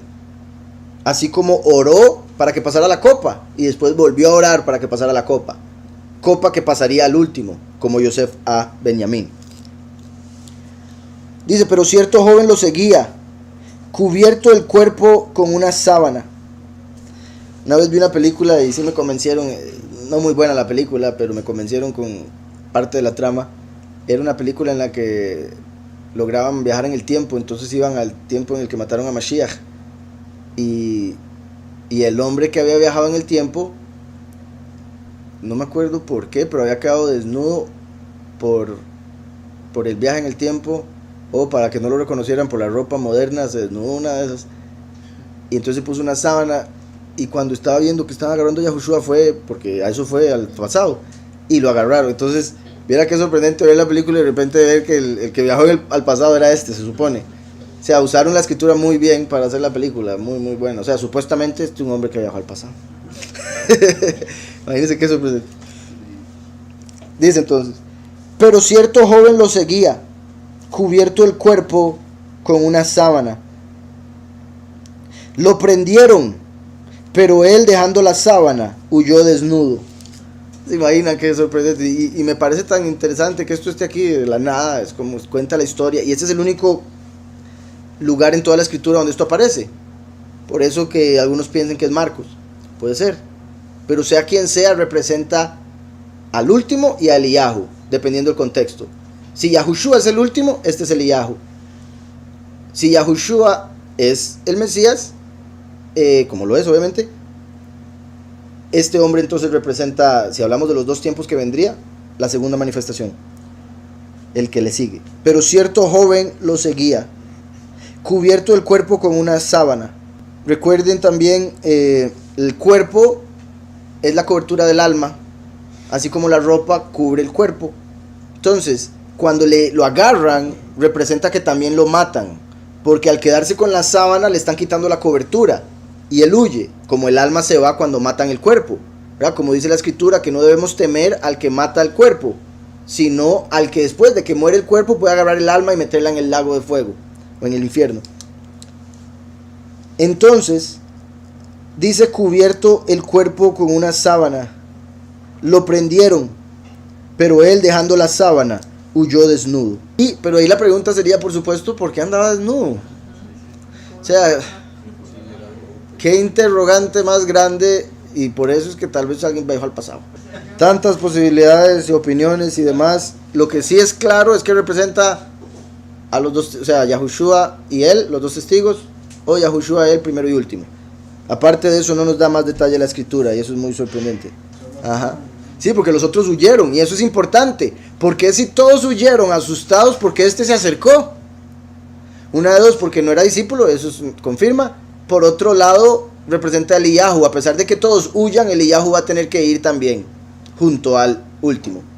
Creo que esa es otra opinión de algunos, pero como en lo anterior dijo que huyeron los discípulos, dice entonces todos los discípulos dejándolo huyeron. Entonces Juan es uno de los discípulos, por ende no sería él. Ahora Juan sí hace algo en su evangelio similar a lo que está haciendo aquí Marcos, y por eso se podría interpretar que quizás Marcos, por humilde, no pone y yo, sino que dice cierto joven, haciendo alusión a él mismo, como cuando Juan dice que Pedro le habló al que Yahushua amaba y se refiere a él mismo. Entonces es posible que sea algo similar a lo que está haciendo aquí Marcos. Marcos significa una defensa. Si él lo estaba siguiendo, en cierta forma quizá era para buscar defender de alguna manera. Por eso decía que lo más seguro salió para algo, o oyó algún bullicio y fue a fijarse, y es normal para mucha gente dormir con la menor cantidad de ropa posible. Y más en esos lugares de calor, buen punto, ¿verdad? Como Israel es un lugar muy caliente. Entonces no sería de extrañarse que alguien duerma con poca ropa, y en ese tiempo muy poca ropa es como estar desnudo.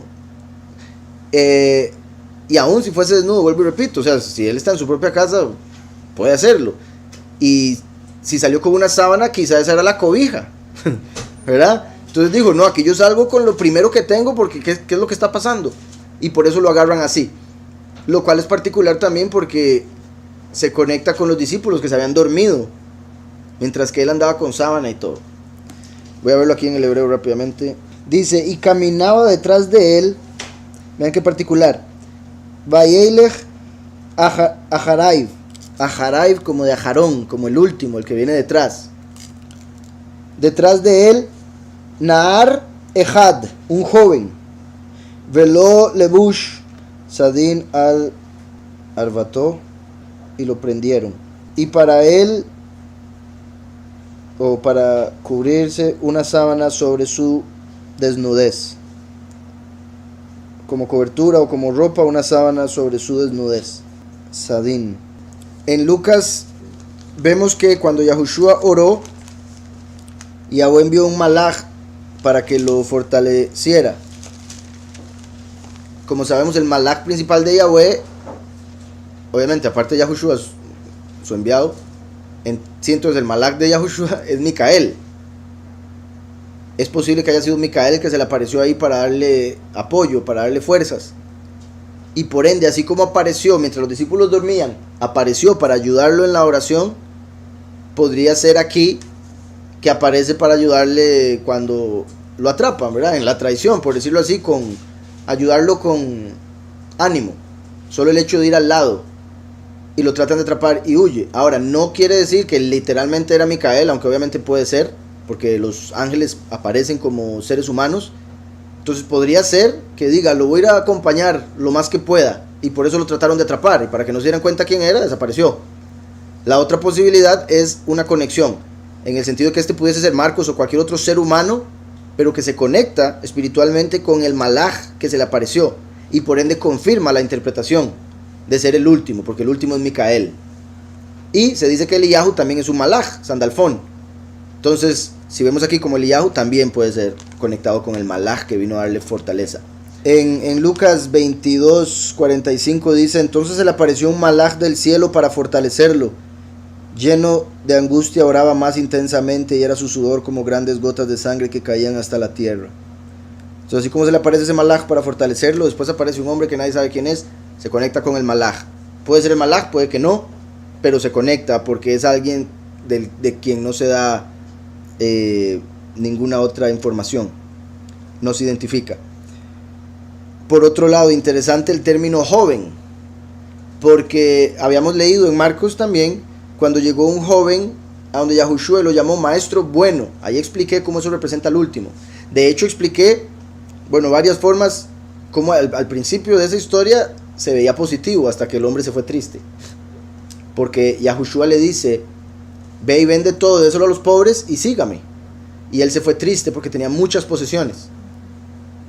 Ahora, no quiere decir eso que literalmente sea él, es una posibilidad, sería otra posibilidad, que se fue triste porque tenía muchas posesiones. No quería venderlas, pero quizá lo hizo después de un tiempo. Tras de eso, si son muchas posesiones, le va a tomar un tiempo venderlas.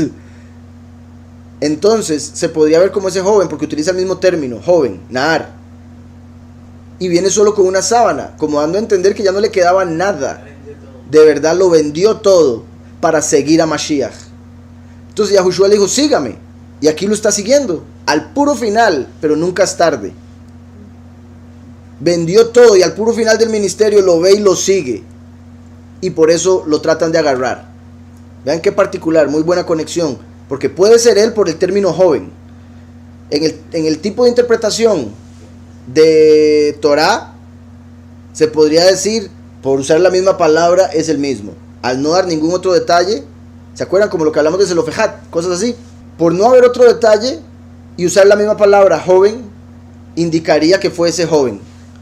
Pero puede que históricamente no lo haya sido. De ser así, la conexión en la letra es para que entendamos espiritualmente el punto. Representa al último, que viene como bueno, que Yahweh le da prosperidad, que estuvo en el error, pero deja todo lo que el mundo le da para seguir a Mashiach en el fin de los tiempos, hasta que lo maten, quede desnuda su alma. Yahushua, después de hablar con ese hombre y él irse triste, vuelve a ver a los discípulos y les dice, es más fácil que entre un camello a través del ojo de una aguja que un rico entre al reino. Y los discípulos le dicen, pero entonces ¿quién va a poder entrar? Y Yahushua les dice, para Yahweh no hay nada imposible, o sea, sí se puede. Y aquí está diciendo, si es posible, para ti que no hay nada imposible, pasa de mí esta copa. Y de repente aparece este hombre, que es el hombre que representa a quien le pasa la copa. Y sería aquella persona con la cual Yahweh hizo lo imposible. Lo hizo posible.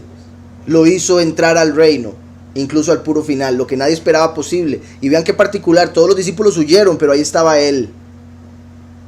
Vean qué poderoso, ahí estaba él siguiéndolo, los discípulos huyeron, pero ahí estaba él. Por más que no haya estado todo ese tiempo, y quizás los discípulos decían, pero ese ¿verdad? Nunca nos siguió. Al final llegó en el momento perfecto. Entonces, por la palabra se podría decir que es el mismo. Como dice la hermana, se hizo alusión a ese evento cuando dijo, para ti no hay nada imposible. Y de repente aparece este hombre mostrando que no fue imposible para él.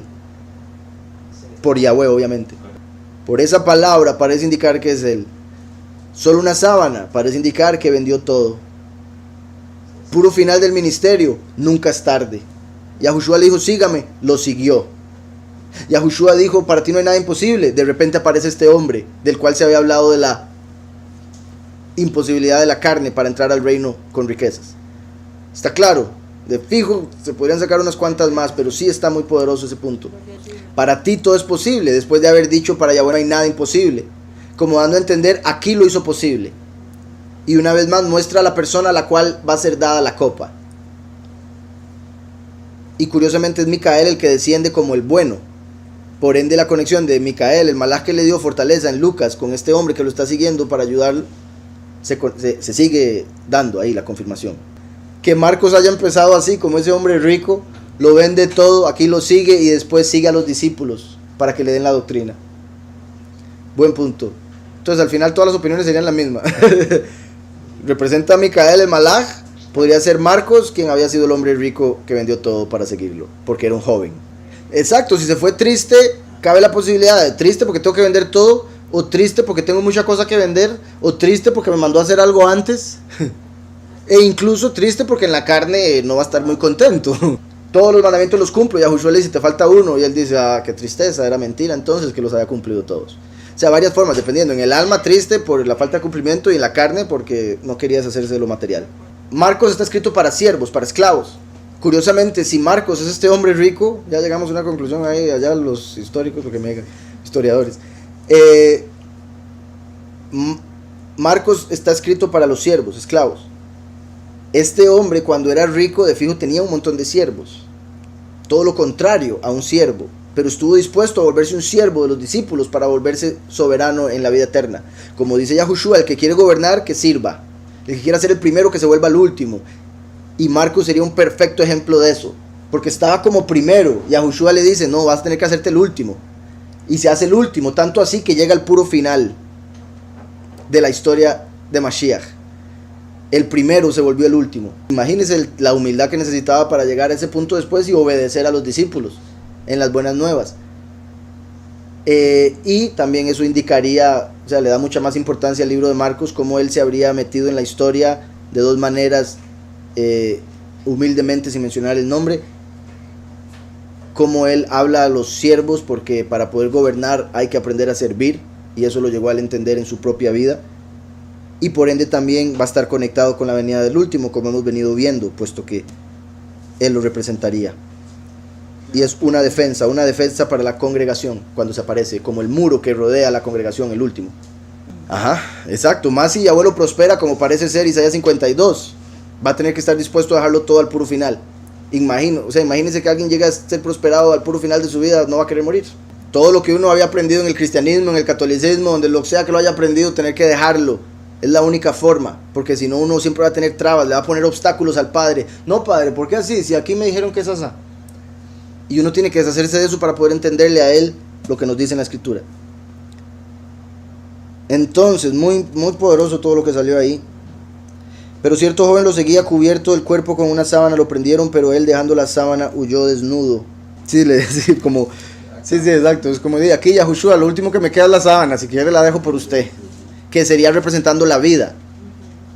lo único que me queda es la vida y también lo entrego. Muy particular.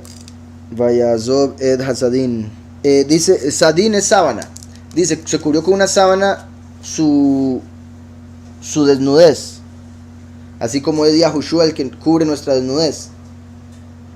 Así como también desnudez se conecta con astucia. Recuerdan que, como vemos en Génesis, cuando Adán y Eva estaban desnudos y se les presentó la serpiente, que era la más astuta de todas las bestias, se puede interpretar como la más desnuda de todas las bestias. Entonces se podría decir que este era un hombre astuto, porque estaba desnudo. Era un hombre astuto, entonces se podría decir que era un hombre como una serpiente, porque la serpiente era la más astuta. Yahushua nos dice, sea astuto como la serpiente, manso como la paloma.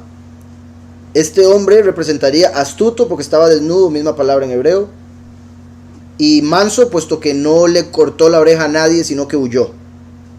Entonces representa el ser astuto como la serpiente, manso como la paloma. Recuerden que serpiente es Nahash, mismo valor numérico de Mashiach. Sadin empieza con Samech. Curiosamente la Samech es un escudo, como la sábana lo estaba cubriendo.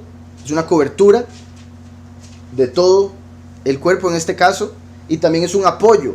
Recuerden que antes de la Samech está la Nun. Nun Samech, 50, 60. La Nun es el que está caído, pero la Samech es el que lo sostiene. Es un soporte. Esto es sábana, por si algo. Entonces, es como que el hombre con la sábana llegó para darle soporte a Yahushua, para ayudarlo, para apoyarlo. Y vean qué particular, Din es juicio. ¿Se acuerdan? De Dan, juez. Dina. Entonces, están llevando a Yahushua a ser juzgado. Y aparece un hombre cubierto por el juicio. Cubierto de juicio. Como el último que viene a hacer justicia. Traer la justicia del Padre. El juicio del Padre. El din. Por toda la tierra. El último cubierto en una sábana. La cobertura de Yahushua. El aceite que salió de Getsemaní. Va a cubrir al último para que haga juicio. El joven en la sábana. Y es la cobertura del juicio la que le da la astucia. Por eso con una sábana cubría su desnudez. Yahushua le dijo, ve, vende todas las cosas, dale a los pobres y sígueme. Aquí dice, pero cierto joven lo seguía. De repente, aquel al que Yahushua le había dicho, sígueme. Le había dicho, vende todo. Lo seguía solo con una sábana. Lo había vendido todo. E incluso eso que le faltaba se lo dejó también. Ajá, que lo dejaron todo, como ellos le dijeron. De hecho, después de ese evento, los discípulos le dijeron, nosotros lo dejamos todo, Yahushua, por usted. ¿Nosotros qué nos vamos a ganar? Entonces sí, exacto, se volvió un discípulo. Y por eso lo vemos después a Marcos como discípulo de los apóstoles. Dice 1 de Pedro 5:13, la congregación que está en Babel, Roma, elegida juntamente con vosotros, y Marcos, mi hijo, os saludan. O sea, Marcos era hijo espiritual de Pedro, y Pedro fue la representación de la piedra angular, Yahushua en la tierra, una vez que él se fue. Entonces es como el que seguía a Yahushua, igual que aquí. Por si algo, la historia a la que nos referimos es Marcos 10:17. Al salir él para seguir su camino, Yahushua estaba saliendo para seguir su camino hacia el Padre, en lo que estamos leyendo ahorita. Llegó uno corriendo y arrodillándose delante de él le preguntó, maestro, bueno, ¿qué haré para heredar la vida eterna? Esto que hizo aquí de fijo se la ganó. Yahushua le dijo, ¿por qué me llamas bueno? Curiosamente, el último es el que viene como el bueno. Nadie es bueno sino solo uno, Yahweh. Los mandamientos sabes, no adulteres, no mates, no hurtes, no digas falso testimonio, no defraudes, honra a tu padre y a tu madre. Le dice los mandamientos físicos. Él entonces respondiendo le dijo, maestro, todo esto lo he guardado desde mi juventud. Entonces Yahushua mirándolo lo amó y le dijo, una cosa te falta. Anda, vende todo lo que tienes y dalo a los pobres y tendrás tesoro en el cielo y ven, sígueme, tomando tu madero. Pero él, afligido por esta palabra, se fue triste porque tenía muchas posesiones. Entonces, voy a continuar. Verso 53. Trajeron pues a Yahushua al Cohen Gadol y se reunieron todos los principales Kohanim, los ancianos y los escribas. Kev, Pedro, lo siguió de lejos hasta dentro del patio del Cohen Gadol. Y estaba sentado con los guardias, calentándose al fuego. Los principales Kohanim y todo el concilio buscaban testimonio contra Yahushua para entregarlo a la muerte, pero no lo hallaban. Porque muchos daban falso testimonio contra él, pero sus testimonios no concordaban. ¿Verdad? Les pagaban a gente para que diera falso testimonio, y de fijo gente se metía solo para ganarse algo o para quedar bien ante los sacerdotes, pero terminaban dando un testimonio errado. O sea, se necesitan dos que digan exactamente lo mismo. Uno venía a decir una cosa, el otro decía otra. Uno venía a decir una cosa, el otro la cambiaba. Entonces decían, no podemos aceptarlo, sigan trayendo sus testigos. Lo que acabamos de ver con el joven, no des falso testimonio, fue uno de los mandamientos que le dijo que hay que cumplir. Aquí todos estos estaban haciendo lo contrario. Porque muchos daban falso testimonio contra él, pero sus testimonios no concordaban. Entonces, levantándose unos, dieron falso testimonio contra él, diciendo, vea cómo dice unos, o sea, más de dos. Bueno, se puede decir más de uno con solo eso. Y el punto es que llegaron a decir lo mismo, por eso este testimonio sí lo aceptaron. Entonces, levantándose unos, dieron falso testimonio contra él, diciendo, nosotros lo hemos oído decir, yo derribaré este templo hecho a mano, y en 3 días edificaré otro, no hecho a mano. Recuerden que Yahushua había anunciado la destrucción del templo. Aquí se podría decir que estaban mezclando dos cosas que él había dicho. Era verdad que lo había dicho, pero lo estaban malinterpretando. Entonces vean qué particular, porque están agarrando una verdad y la están torciendo para que suene feo. Porque Yahushua había dicho, destruyan el templo, yo lo levanto en 3 días. Está diciendo, destruyanlo ustedes. Ustedes lo van a destruir con sus pecados. Yo me voy a encargar de construirlo. Pero él también dio a entender que él iba a construir uno no de piedra, sino con cada una de las personas, como una piedra. Entonces, dice, yo derribaré este templo hecho a mano y en 3 días edificaré otro no hecho a mano. Más adelante, cuando ya estaba colgado, dice en el 15:29, los que pasaban lo insultaban, meneando la cabeza, según ellos eran mejores que él, y diciendo, tú que derribarías el templo de Elohim y en 3 días lo reedificarías, sálvate a ti mismo y desciende del madero. Juan 2, 19 al 22. Respondió Yahushua y les dijo, destruid este templo y en 3 días lo levantaré. Vea que él no está diciendo yo lo voy a destruir. Él está diciendo que lo iban a destruir en el año 70 y que él iba a construir uno de carne. Es el punto, pero ellos al ser de la letra no entendían más que lo falso, el error de la bestia, del enemigo. Exacto, en 3 días lo levantaré, porque era él mismo, su cuerpo después de la muerte, y también se puede decir porque después de 3 milenios Yahweh levanta a la congregación, la resurrección de los muertos. Entonces dice por acá, nosotros lo hemos de decir, yo derribaré este templo hecho a mano y en 3 días edificaré otro no hecho a mano.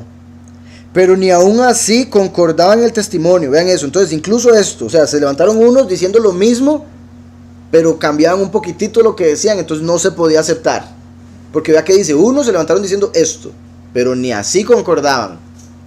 Entonces dice, pero ni aún así concordaban en el testimonio. Entonces el Cohen Gadol, levantándose en medio, preguntó a Yahushua, diciendo, ¿no respondes nada? ¿Qué testifican estos contra ti? Vean qué particular, porque es como el sumo sacerdote esperando que digan algo, como no dicen algo que él puede usar en contra, entonces levanta él para tratar de echar carbón. ¿Ves lo que dicen? ¿Usted qué va a decir? Húndase con sus propias palabras, es lo que quiere. Entonces el Cohen Gadol, levantándose en medio, preguntó a Yahushua, diciendo, ¿no respondes nada? ¿Qué testifican estos contra ti? Pero él callaba y nada respondía, cumpliendo, ¿verdad?, lo que dice Isaías 53.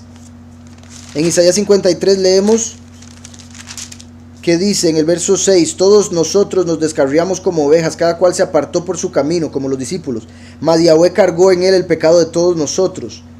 Angustiado él y afligido, no abrió su boca. Como un cordero fue llevado al matadero, por eso Pesaj. Lo mataron literalmente. Como una oveja, el último. La oveja representa a Jacob. Como una oveja delante de sus trasquiladores. Metafóricamente lo van a matar porque le quitan su ropa. como le quitaron la sábana al joven.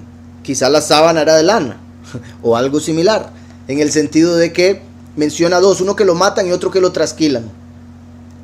Al dejar una oveja sin lana es como dejarla sin ropa, igual que al joven que corrió desnudo. Como un cordero fue llevado al matadero, como una oveja delante de sus trasquiladores, enmudeció, no abrió su boca. Por medio de violencia y de juicio fue quitado, y su generación, ¿quién la contará? Porque fue arrancado de la tierra de los vivientes, y por la rebelión de mi pueblo fue herido. Los judíos dicen que aquí está hablando de Israel, que Israel ha sufrido por sus pecados, pero entonces, como dice aquí, que es una persona que sufrió por el pueblo. No tiene sentido que fuese el pueblo si sufre por sí mismo. Entonces, ¿para qué escribir nada aquí? Pero bueno. Y con eso mismo se contradicen, porque ¿cómo es posible que para unas cosas sí puedan encontrar méritos para perdón de pecados de un sacerdote que sí tuvo pecado, pero un hombre sin pecado no? Ellos dicen, no, ¿cómo una persona va a pagar por sus pecados? ¿Quién ha visto eso? Pero después están enseñando que por los pecados, que por el mérito de Abraham, Isaac y Jacob se quitan los pecados del pueblo. Entonces dice, pero él callaba y nada respondía. El Cohen Gadol le volvió a preguntar, ¿eres tú Hamashiach, el hijo del Baruch, el hijo del bendito? Vean cómo le llama bendito, porque ellos, ¿verdad?, no le llaman Yahweh. Hacen todo lo posible para evitar mencionar el nombre, le dicen Hashem, Adonai. Aquí bendito, Baruchu. Normalmente ellos hablan del Todopoderoso, digamos, dicen Hashem, Baruchu, y después siguen hablando, como diciendo, el Todopoderoso, bendito sea Él, taca, taca, taca, taca. Entonces el Adonai, bendito sea Él, taca, taca, taca, taca. Entonces lo vemos aquí, que desde ese tiempo se hacía. Obviamente Yahweh es bendito, pero no debería ser una muleta, no debería ser como lo hacen también en el cristianismo, que repiten y repiten en su nombre, ni saben el nombre, y muchas veces dicen aleluya, aleluya para todo, solo porque no tienen que decir. Era para llenar el espacio, aleluya. Decía el hermano Soul, ya que la esposa estaba viendo un pastor hace poquito y dice, no pudo aguantar mucho porque para todo era aleluya, o sea, para todo era aleluya, se le cayó una hoja, aleluya, y se le cayó aleluya, o sea, no por lo que significa la palabra, sino como una muleta, para tratar de sonar muy espiritual. Vean lo que le pregunta, pero él callaba y nada respondía. El Cohen Gadol le volvió a preguntar, ¿eres tú Hamashiach, el hijo del bendito? Y Yahushua le dijo, yo soy. Y veréis al Hijo del Hombre sentado a la diestra del poder de Elohim y viniendo en las nubes del cielo. Todo lo que le dijo.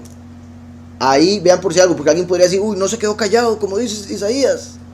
No cumplió la profecía. No, sí la cumplió porque se quedó callado la primera vez.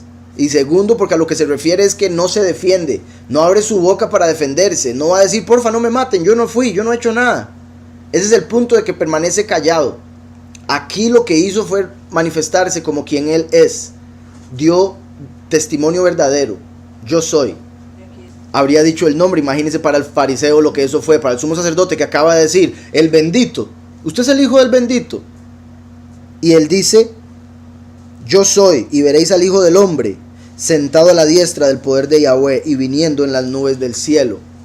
Verás al Hijo del Hombre confirmando lo que él iba a hacer al resucitar, ir a la derecha del Padre, y después el último viniendo a recoger a los escogidos en la cosecha. Y por eso indicaría quizá que este sumo sacerdote reencarnaría en el fin de los tiempos. Y caen para atrás, que eso sí, lo habíamos visto ya en el estudio de esas buenas nuevas, que cuando él dijo yo soy, todos cayeron para atrás, los levantó, y de hecho volvió a pasar. Le volvieron a preguntar, les volvió a decir y se fueron para atrás. Mostrando cómo como en el tiempo de Shavuot, cuando Yahweh se reveló y la gente caía, y después le dijeron a Moshe, mejor que no nos hable Yahweh directo para no morirnos. En esta versión hebrea ponen, Vayomer Yahushua, Anihu, yo soy él. Veateim, Tiru, et ben Adam, Yoshev, Liyamim, o sí, Limim, Hageburah, a la derecha del poder y viniendo en las nubes de los cielos. Uva Benei Hashamaim. Recuerden, en lo que respecta a las diferencias entre Mateo y Marcos, Mateo da más detalle. Mateo está escrito para reyes, gobernantes, entonces da detalle. Marcos está escrito para esclavos, entonces va directo al punto y se salta los detalles. Como a un esclavo se le dice qué hacer, no por qué lo tiene que hacer o para qué. Entonces en Mateo capítulo 26, 63, pero Yahushua callaba, entonces el Cohen Gadol le dijo, te conjuro. Vea, esto es clave. En Marcos no lo dice, porque eso fue como obligarlo a responder. Él estaba callado. Cuando le dice te conjuro, es como casi que maldiciéndolo. Le va a caer una maldición si no me dice. Entonces lo está poniendo bajo juramento para que tenga que hablar. Entonces por eso responde. Y vuelvo y repito, no responde para defenderse, responde con la verdad que él sabía que iban a utilizar para matarlo. Entonces era todo lo contrario a defenderse. Te conjuro por el poderoso viviente, el Jai, que nos diga si tú eres Hamashiach ben Elohim. Yahushua le dijo, tú lo has dicho. Y además os digo que desde ahora veréis al Hijo del Hombre sentado a la diestra del poder de Elohim y viniendo en las nubes del cielo. Tú lo has dicho, respuesta enigmática que puede significar, ¿eres tú quien lo dices o así es? Como tú lo has dicho. O sea que el decirle, tú lo has dicho, es como dando a entender, ¿lo está diciendo usted o es porque usted lo cree?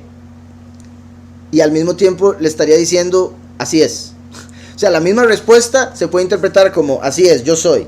También se puede interpretar como, pero lo dice porque usted lo cree o porque lo oyó. Tú lo has dicho. Y en Marcos dicen, yo soy. Es la única diferencia, ¿verdad? Porque el resto sí está igual. Y veréis. Entonces podría haber sido, tú lo has dicho, yo soy. O Marcos interpreta el tú lo has dicho como un simple yo soy. Pero sí, en Mateo se puede decir, da a entender un poco más, porque se puede interpretar de tres maneras diferentes. Tú lo has dicho. Y eso es clave, porque Mateo escribe para reyes. El que es gobernante tiene la sabiduría, el entendimiento de que el poder de la vida y la muerte está en la boca. Lo que uno habla se manifiesta. Todavía más el sumo sacerdote, que recibe la autoridad de Yahweh. Entonces el sumo sacerdote está diciendo, tú eres el Hijo del Altísimo, tú eres el Mesías. Lo está confesando, es una realidad. Por eso al Yahushua decir, tú lo has dicho, debería haber hecho al sacerdote preocuparse por su manera de ser y decir, uy, ¿cómo yo dije esas cosas? Debí decirlo de otra manera. Debí poner las palabras en otro orden. Entonces Yahushua al decir, tú lo has dicho, está diciendo, lo has confesado, lo has hecho una realidad, ahora sí me puedes matar. Porque ya el sumo sacerdote dio testimonio de que Yahushua es el Mesías. ¿Está claro? En Marcos va más directo al punto porque es para esclavos. Para el esclavo que no entendería el punto de tú lo has dicho, el punto de que el sacerdote fue el que lo dijo, se le da a entender, sí, él dijo que sí, él es. ¿Está claro? Y el yo soy se conecta con Yahweh, quien dijo yo soy, o yo seré el que yo seré, Eye Ashereye. Pero en este caso Anoki es Anoki, Yahweh Elohim, quien te sacó de la tierra de Egipto. El primer mandamiento empieza con Anoki. Exacto. Al ser el sumo sacerdote que ungía a los demás, al rey por ejemplo, al decirle aquí a Yahushua, tú eres el Mesías, es como ungirlo enfrente de todo el mundo. Y donde Yahushua le dice, tú lo has dicho, así como después se rompen las vestiduras para rasgar el sacerdocio de los levitas, Antitos con decir tú eres el Mesías, es como que le está pasando el sacerdocio. Por ser él el sumo sacerdote, tuvo que salir la verdad de su boca. Y Yahweh lo utilizó para profetizar, como Yahweh dice varias veces, y lo hizo con varias gente. Por ser el sacerdote del momento, Yahweh lo utilizó para profetizar. Cuando dijo Es necesario que uno muera, exactamente, ese punto donde él dijo es necesario, es mejor que uno muera por el pueblo a que muchos. Entonces mejor que lo maten a él. Pero sin darse cuenta estaba diciendo que él iba a morir por el pueblo, confirmándolo de Isaías 53. Yo soy. Como dije, pudo haber sido, tú lo has dicho, yo soy. Pero también puede ser que Marcos está interpretando el tú lo has dicho, para aquellos que no tienen mucho entendimiento. Y veréis al Hijo del Hombre sentado a la diestra del poder de Elohim y viniendo en las nubes del cielo. Entonces el Cohen Gadol, rasgando su vestidura, dijo, aquí está este momento, rasgando su vestidura. En la escritura vemos, en la ley, el sacerdote no puede rasgar su vestidura. Prohibido. Porque eso representaría arrancar el sacerdocio de los hombres, en este caso de la tribu de Leví. Entonces es prohibido para el sumo sacerdote, pero como en este caso estaban vacíos del Padre, no entendían la Torá y estaban llenos de emoción y de drama, igual que hoy en día, el hombre se rompe las vestiduras como para que todo el mundo diga: ¡Uy! Ve al sacerdote, está asustado, está de luto, lo que sea. Yahweh le quitó el sacerdocio a Elí para dárselo a Shemuel. ¿A quién representa Shemuel? A Yahushua. Su nombre es poderoso, a través de quien somos escuchados por el poderoso. Ambos significados de Shemuel. Y en ese momento el sacerdote era Elí, pero por los pecados de sus hijos fue quitado. Misma situación, o sea, lo de el sacerdocio pasar de Elí a Shemuel era un acto profético representando el momento en que Caifás iba a rasgar sus vestiduras y confesar con su boca que Yahushua es el hijo de Yahweh y por ende el sumo sacerdote, pasando el sacerdocio de los levitas al sacerdocio de Melquisedec, del sacerdocio terrenal al sacerdocio celestial. Igual que esa otra conexión. Ahora hicimos esa conexión con Shemuel porque Shemuel fue llamado 2 veces por Yahweh, Shemuel, para mostrar el amor. En el contraste, Judas, en su traición, lo llama Rabí, 2 veces, maestro. Entonces vemos otra conexión. Entonces dice por acá: yo soy, veréis al Hijo del Hombre sentado a la diestra del poder de Elohim y viniendo en las nubes del cielo. Entonces el Cohen Gadol, rasgando su vestidura, dijo: ¿qué más necesidad tenemos de testigos? Vean qué sucio. Se saltó la ley. Y hasta ahora lo veo. Se saltó la ley porque la ley dice 2 testigos, 2 o 3 testigos, punto. No es porque el sacerdote le da la gana acusar al impío y matarlo. No, 2 o 3 testigos. Como no encontraban 2 o 3 testigos que estuvieran de acuerdo, entonces dice: no, voy a tener que tomar cartas en el asunto. Cuando lo hace decir eso, dice: ya esto es suficiente para matarlo. ¿Dónde dice eso en la ley? ¿Dónde dice la ley que un hombre diga la verdad en juicio, como lo dijo aquí, es suficiente para matar al hombre? Incluso si usted piensa que esa verdad no es correcta, allá usted, no hay testimonio. Si no hay testigos, no se puede acusar. Por eso Yahweh manda 2 testigos al fin de los tiempos, antes del juicio final. Está claro, después de haber mandado el abogado, Yahushua, ahora vienen los 2 testigos para poder acusar al enemigo y a sus hijos. Exacto. De fijo conocía la letra, pero no entendía, no la tomaba en cuenta como debería. El que dice estar firme, que vea y no caiga. Él se pensaba demasiado firme como para acordarse de la letra, ni siquiera. Sí, es un teatro, exacto. Y incluso cuando lo hacíamos, hay muchos que lo hacían para mostrar que estaban sufriendo. Era como: necesito mostrar el sufrimiento que tengo y la forma es esta. Pero aquí es un teatro principalmente por el hecho de que esto estaba prohibido para los sacerdotes. ¿Qué más necesidad tenemos de testigos? Habéis oído la blasfemia. ¿Qué os parece? Y vean lo que él dijo. Veréis al Hijo del Hombre. Al Hijo del Hombre. Está hablando en tercera persona. Hasta eso, está hablando en tercera persona. Al Hijo del Hombre sentado a la diestra del poder de Elohim, de Yahweh, y viniendo en las nubes del cielo. ¿Cuál es la blasfemia ahí? Que es hijo de Yahweh. No dicen los judíos que ellos son hijos de Yahweh. Entonces, ¿cuál es la blasfemia? Que vienen las nubes del cielo. ¿Cómo sabe que eso es blasfemia? Tras de eso está escrito, está profetizado por todo lado. Entonces, ¿cuál es la blasfemia? Simplemente su rechazo a Mashiach, su rechazo de la verdad. Digo yo, de parte del fariseo, del sacerdote, el que está llevando a este hombre a decir: eso es blasfemia. Y el blasfemo es él, obviamente. Y por ende, él sería el blasfemo, si se atreve a decir eso de alguien que considera que es un demonio. ¿Por qué se le ocurre al sumo sacerdote decir eso? Esto es un endemoniado. Esa no es la forma de preguntarle. Afirmando lo más elevado. Dice: habéis oído la blasfemia, ¿qué os parece? Y todos ellos lo condenaron, declarándolo digno de muerte. La razón que dieron es porque siendo hombre se hizo igual a Elohim, por decir ser hijo. Pero vuelvo y repito, los judíos dicen ser hijos. Entonces, ¿cuál es la blasfemia? Eso muestra que son hijos de otro, como el mismo Yahushua lo dijo: si ustedes fueran hijos de Abraham no buscarían matarme, pero son hijos de Satanás, del maligno, y por eso buscan la muerte. Entonces algunos comenzaron a escupirlo. Estaban deseando algo para poder hacer este daño. Es que la gente está deseando desquitarse con alguien. Todo lo que odian al Padre y odian su vida y odian sus decisiones, están buscando desquitarse con alguien. me da permiso, sacerdote, tome. Eso es todo. Así como la gente en la calle que anda viendo con quién se desquita el problema que tiene con la mujer, ¿verdad? O el problema que tiene con el jefe. Se le mete a alguien en la calle, hijo de tu... En vez de juzgar correctamente. Nada tiene que ver la persona. Ahora, si se le metió y hizo algo indebido, sí está mal, obviamente. Y es normal el enojo, pero no hay que dejar que el enojo lo controle. Airaos, mas no pequéis. Entonces algunos comenzaron a escupirlo, a cubrirle el rostro, a darle puñetazos y a decirle, profetiza. Vean, Yahushua no había dormido. Imagínense cuán cansado podía andar ahorita, débil. Y vea cómo lo empiezan a tratar. Algunos comenzaron a escupirlo y a cubrirle el rostro, a darle puñetazos y a decirle, profetiza. También los guardias le daban bofetadas. Incluso los guardas, que deberían mantenerse al margen. En realidad todo el mundo.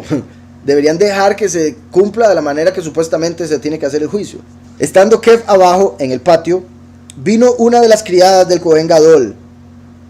Y cuando vio a Kev que se calentaba, mirándolo, le dijo, tú también estabas con Yahushua el Nazareno. Pero él negó, diciendo, no lo conozco ni sé lo que dices. Y salió a la entrada y cantó el gallo. La criada, viéndolo otra vez, comenzó a decir a los que estaban allí, este es uno de ellos. Pero él volvió a negarlo.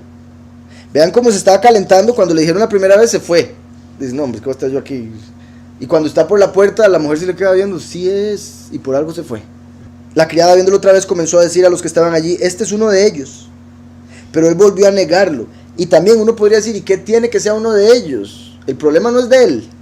No es a él el que van a condenar. ¿Por qué? ¿Qué tiene que él sea? También lo quieren condenar. Si no ha hecho nada a él. O sea, vean lo ilógico del juicio de este pueblo en el error. Me refiero, ¿verdad? Nuestro pueblo, pero esa parte del pueblo es la negativa. Entonces ahí no me incluyo, ni nos incluyo. Pero él volvió a negarlo. Poco después los que estaban allí dijeron otra vez a Kev, verdaderamente tú eres de ellos. Oigan esto, es clave, porque esto es algo que nos caracteriza a nosotros. Debería, porque si alguno no es de nosotros. Dice, verdaderamente tú eres de ellos, porque eres Galileo, obviamente no por eso, y tu manera de hablar es semejante a la de ellos. Hablaba diferente, igual que nosotros, andamos por ahí, ya güey, ya la gente, ¿qué le pasa a este hombre? Que es raro. Toda, a uno se le sale, ¿verdad? Con la gente del mundo. Es un chusma, dice toda. ¿Verdad? Piensan que estamos diciendo toda. Entonces, favor, en vez de decir gracia, el no andar maldiciendo, etcétera, etcétera. Son varios aspectos que caracterizan nuestra habla, que nos diferencian del resto de la gente, por eso somos apartados. Para Yahweh, que es apartado. Entonces hablamos diferente. Deberíamos hablar diferente al mundo. No andar con malas palabras, no andar con calumnia, no andar con mentira, no andar con chisme. Y por supuesto en lo que respecta al vocabulario, quitar palabras que dan honor a falsos Elohim. Palabras que tienen que ver con idolatría, como Señor, como Dios, como Jesús, como Jehová, como gracia, como... bueno, etcétera y etcétera, porque hay otras cuantas más. Gloria, la diosa de la fama. Y eso es lo particular. ¿Por qué se va a sentir incómodo a menos de que haya algo ahí? Entonces sí, cuando están con uno, tratan de cambiar el vocabulario a hablar como uno. Y uno les dice, pero no es por uno, es por Yahweh. ¿Qué hace usted si después, cuando no está conmigo, habla igual o peor que antes? Entonces vienen a donde uno y tratan de arreglar el vocabulario y por eso no pueden. Por eso no lo cambian. Porque solo tratan de cambiarlo con uno. Entonces no se acostumbran, no practican. Cuando andan en la calle andan diciendo lo mismo. Dios, Jesús, Señor. Cuando lo ven a uno, uy, ¿cómo era? Y se traban, ay, perdón, es que es muy difícil.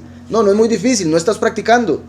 No lo estás viendo serio. Dicen el Padre. Sí, o le dicen el Padre Todopoderoso para no decir el nombre, porque le tienen ese celo negativo. Entonces es particular eso. Hablaba diferente, por su forma de hablar dijeron, este es de ellos.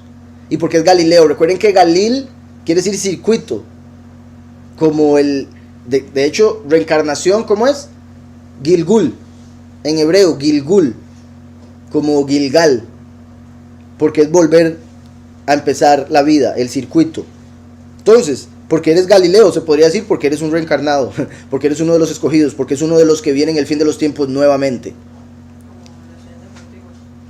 Es uno de la senda antigua, exacto, buen punto.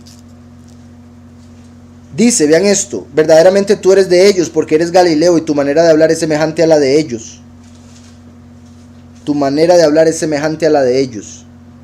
Entonces él comenzó a maldecir y a jurar. Dice, uy, voy a ser como ellos, maldice y jura. Le juro que no soy yo. Maldito el que crea que sí.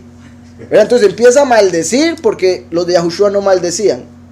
Y empieza a jurar porque Yahweh nos dice, no jure, que su sí sea sí y su no sea no.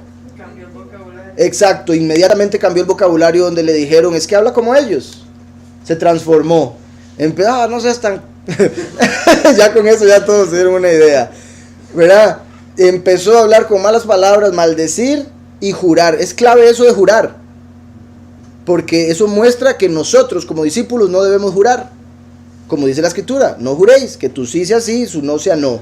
Porque cualquier otra cosa, aparte de esto, es pecado. Por eso empezó a pecar para que le creyeran que no era. Y empezó a maldecir, porque antes decía bien. Antes bien decía. Hablaba bien. Ahora está maldiciendo para que crean que él no es de los de la palabra. Cambia sus palabras. Entonces él comenzó a maldecir y a jurar, no conozco a este hombre de quien habláis. Y el gallo cantó la segunda vez. Ya había negado 3 veces. Entonces Pedro se acordó de las palabras que Yahushua le había dicho. Antes que el gallo cante 2 veces, me negarás 3 veces. Y pensando en esto lloraba. Qué feo. O sea, y también lo perturbado que estaba, como para que se le hubiese olvidado. Lo niega una vez, no se acuerda. Lo niega 2 veces, no se acuerda. Lo niega una tercera vez, oye el gallo. Uy, sí es cierto. Y el gallo cantó cuando lo estaba negando. Sí, había cantado el gallo en el medio y ni así se dio cuenta. Qué sorprendente. El miedo. El miedo, exacto. Estaba tan perturbado, tan asustado, que no puso atención a lo que estaba pasando y el por qué, y que ya se le había dicho que iba a pasar. Igual con mucha gente, como los muchos, ¿saben? Se les ha dicho lo que va a pasar y aún así van a pasar por ello. De hecho, los muchos, la mayoría vienen del catolicismo, que dicen seguir al Pedro. Pedro lo negó al puro final. Como en el fin de los tiempos, los muchos van a negar al último y lo van a matar. Al final, los muchos van a negar al último hasta este punto. Hasta que cante el gallo, o sea, hasta que sea el otro día. Hasta que sea el Shabbat milenial. Se van a dar cuenta en la resurrección de su pecado, de haberlo negado al último como el verdadero. Y no queriendo cambiar su forma de hablar, hablando como el resto de la gente. Y el gallo, recuerden que se interpreta, porque hay quienes consideran que no habían gallos cerca, entonces este no podía ser un gallo animal. Se cree que era un hombre que se llamaba Gallo, no como Gallo el del Nuevo Pacto, sino el título era Gallo, Tarnegol, si no me equivoco el término. El título era Gallo, porque era el que anunciaba que estaba abierto el templo en la pura mañana. Entonces él dormía sobre una piedra que cubría la llave del templo. Cuando despertaba, quitaba la piedra, agarraba la llave, abría el templo y anunciaba que el templo estaba abierto. Entonces era llamado el Gallo.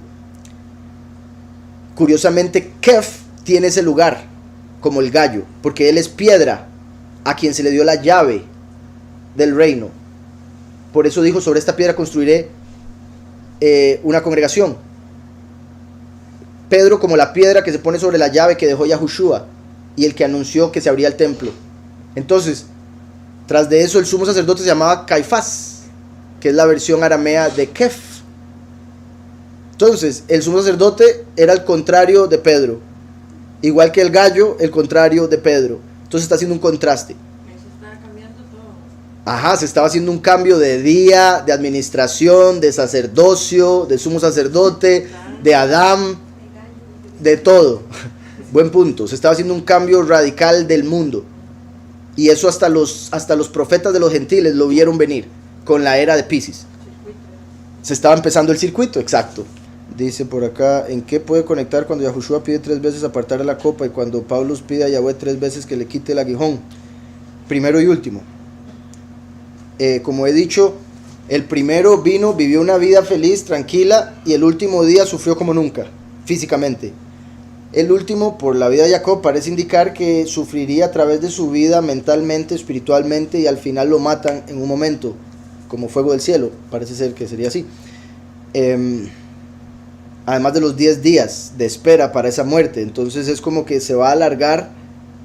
De hecho, como mencioné ahora con Israel, que Yahweh los hizo sufrir un poquitito a través de la historia para que después no sea demasiado el sufrimiento al final, como va a ser el de las naciones. No han sido castigadas, al final lo van a hacer. Yahushua nunca fue castigado, al final lo fue por los muchos de las naciones.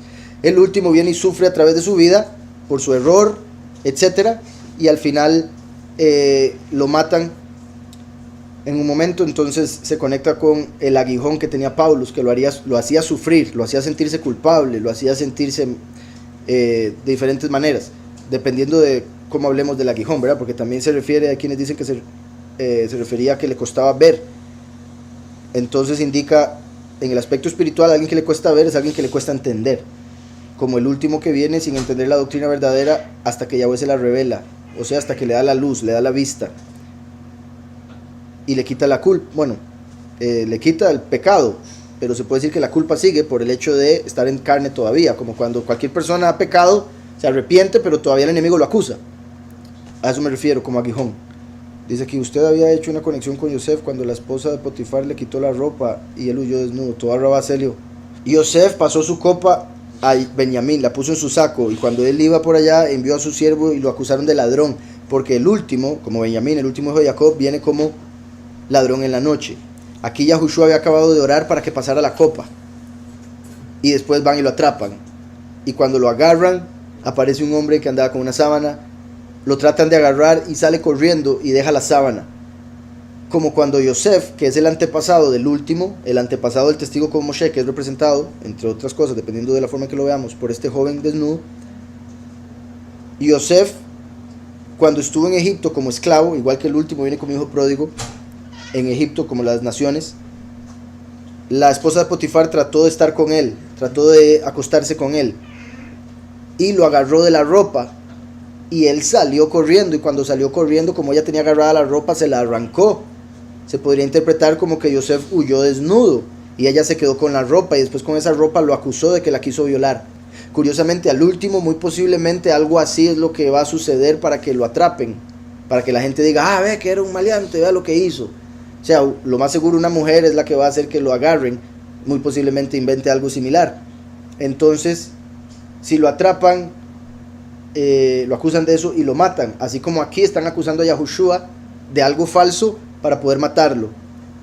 Eso indicaría que este hombre es como Yosef, por ende como el descendiente de Yosef, el último, a quien trataron de agarrar para prenderlo y quizá matarlo también, pero este huyó y dejó la ropa en la mano del que lo quería agarrar, como en la mano de la esposa de Potifar cuando Yosef huyó, y aquí como este joven. Por ende este joven se conecta con Yosef cuando huyó y dejó la ropa atrás. Dice aquí, ¿cuántos días cree que pueda pasar desde la unción del último para empezar su ministerio hasta que lo empiece, teniendo en cuenta que Mashiach Aleph fue 40 días o inicia ahí mismo? No sé si le estoy entendiendo. O sea, Yahushua se fue 40 días antes de empezar el ministerio oficialmente. Es posible que sea que cumpla los 40, empieza, o hay un proceso a través de su vida en el cual Yahweh lo va preparando para llegar a ese momento en el que empieza el ministerio. Habrá que ver si es algo similar, pero recuerden que en el caso de Yahushua, como él vino sin pecado, tenía que ir a ser tentado para ver si pecaba en el desierto. Ese desierto se habría dado a través de toda la vida del último, que viene como hijo pródigo, por ende sí cayó en el error. El punto es llegar a poder purificarse, y de ahí el número 40, que representa cuarentena para purificación.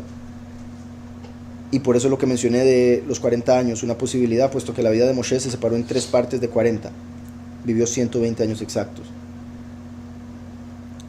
Y la unción principal del último, la principal va a ser en su resurrección, pero obviamente Yahweh lo unge con el Espíritu para que dé la prédica, y habrá que ver qué le va a dar más, o sea, a través del Espíritu me refiero, las posibilidades o habilidades, dones. Eso de que se estaban haciendo un cambio de administración es como cuando Jacob estaba durmiendo sobre la roca y estaba ocurriendo un cambio de ángeles, la escalera de Jacob. Exactamente, se hizo un cambio de administración de ángeles para que cuidaran a Jacob cuando Jacob durmió, como la muerte de Mashiach para cambiar la administración. Pero Mashiach hizo alusión a ese momento cuando dijo que el Hijo del Hombre no tenía donde recostar su cabeza. Yahushua es la piedra angular que vino a morir para que pudiese recostar el Hijo del Hombre su cabeza en el fin de los tiempos, al venir como Jacob, el último.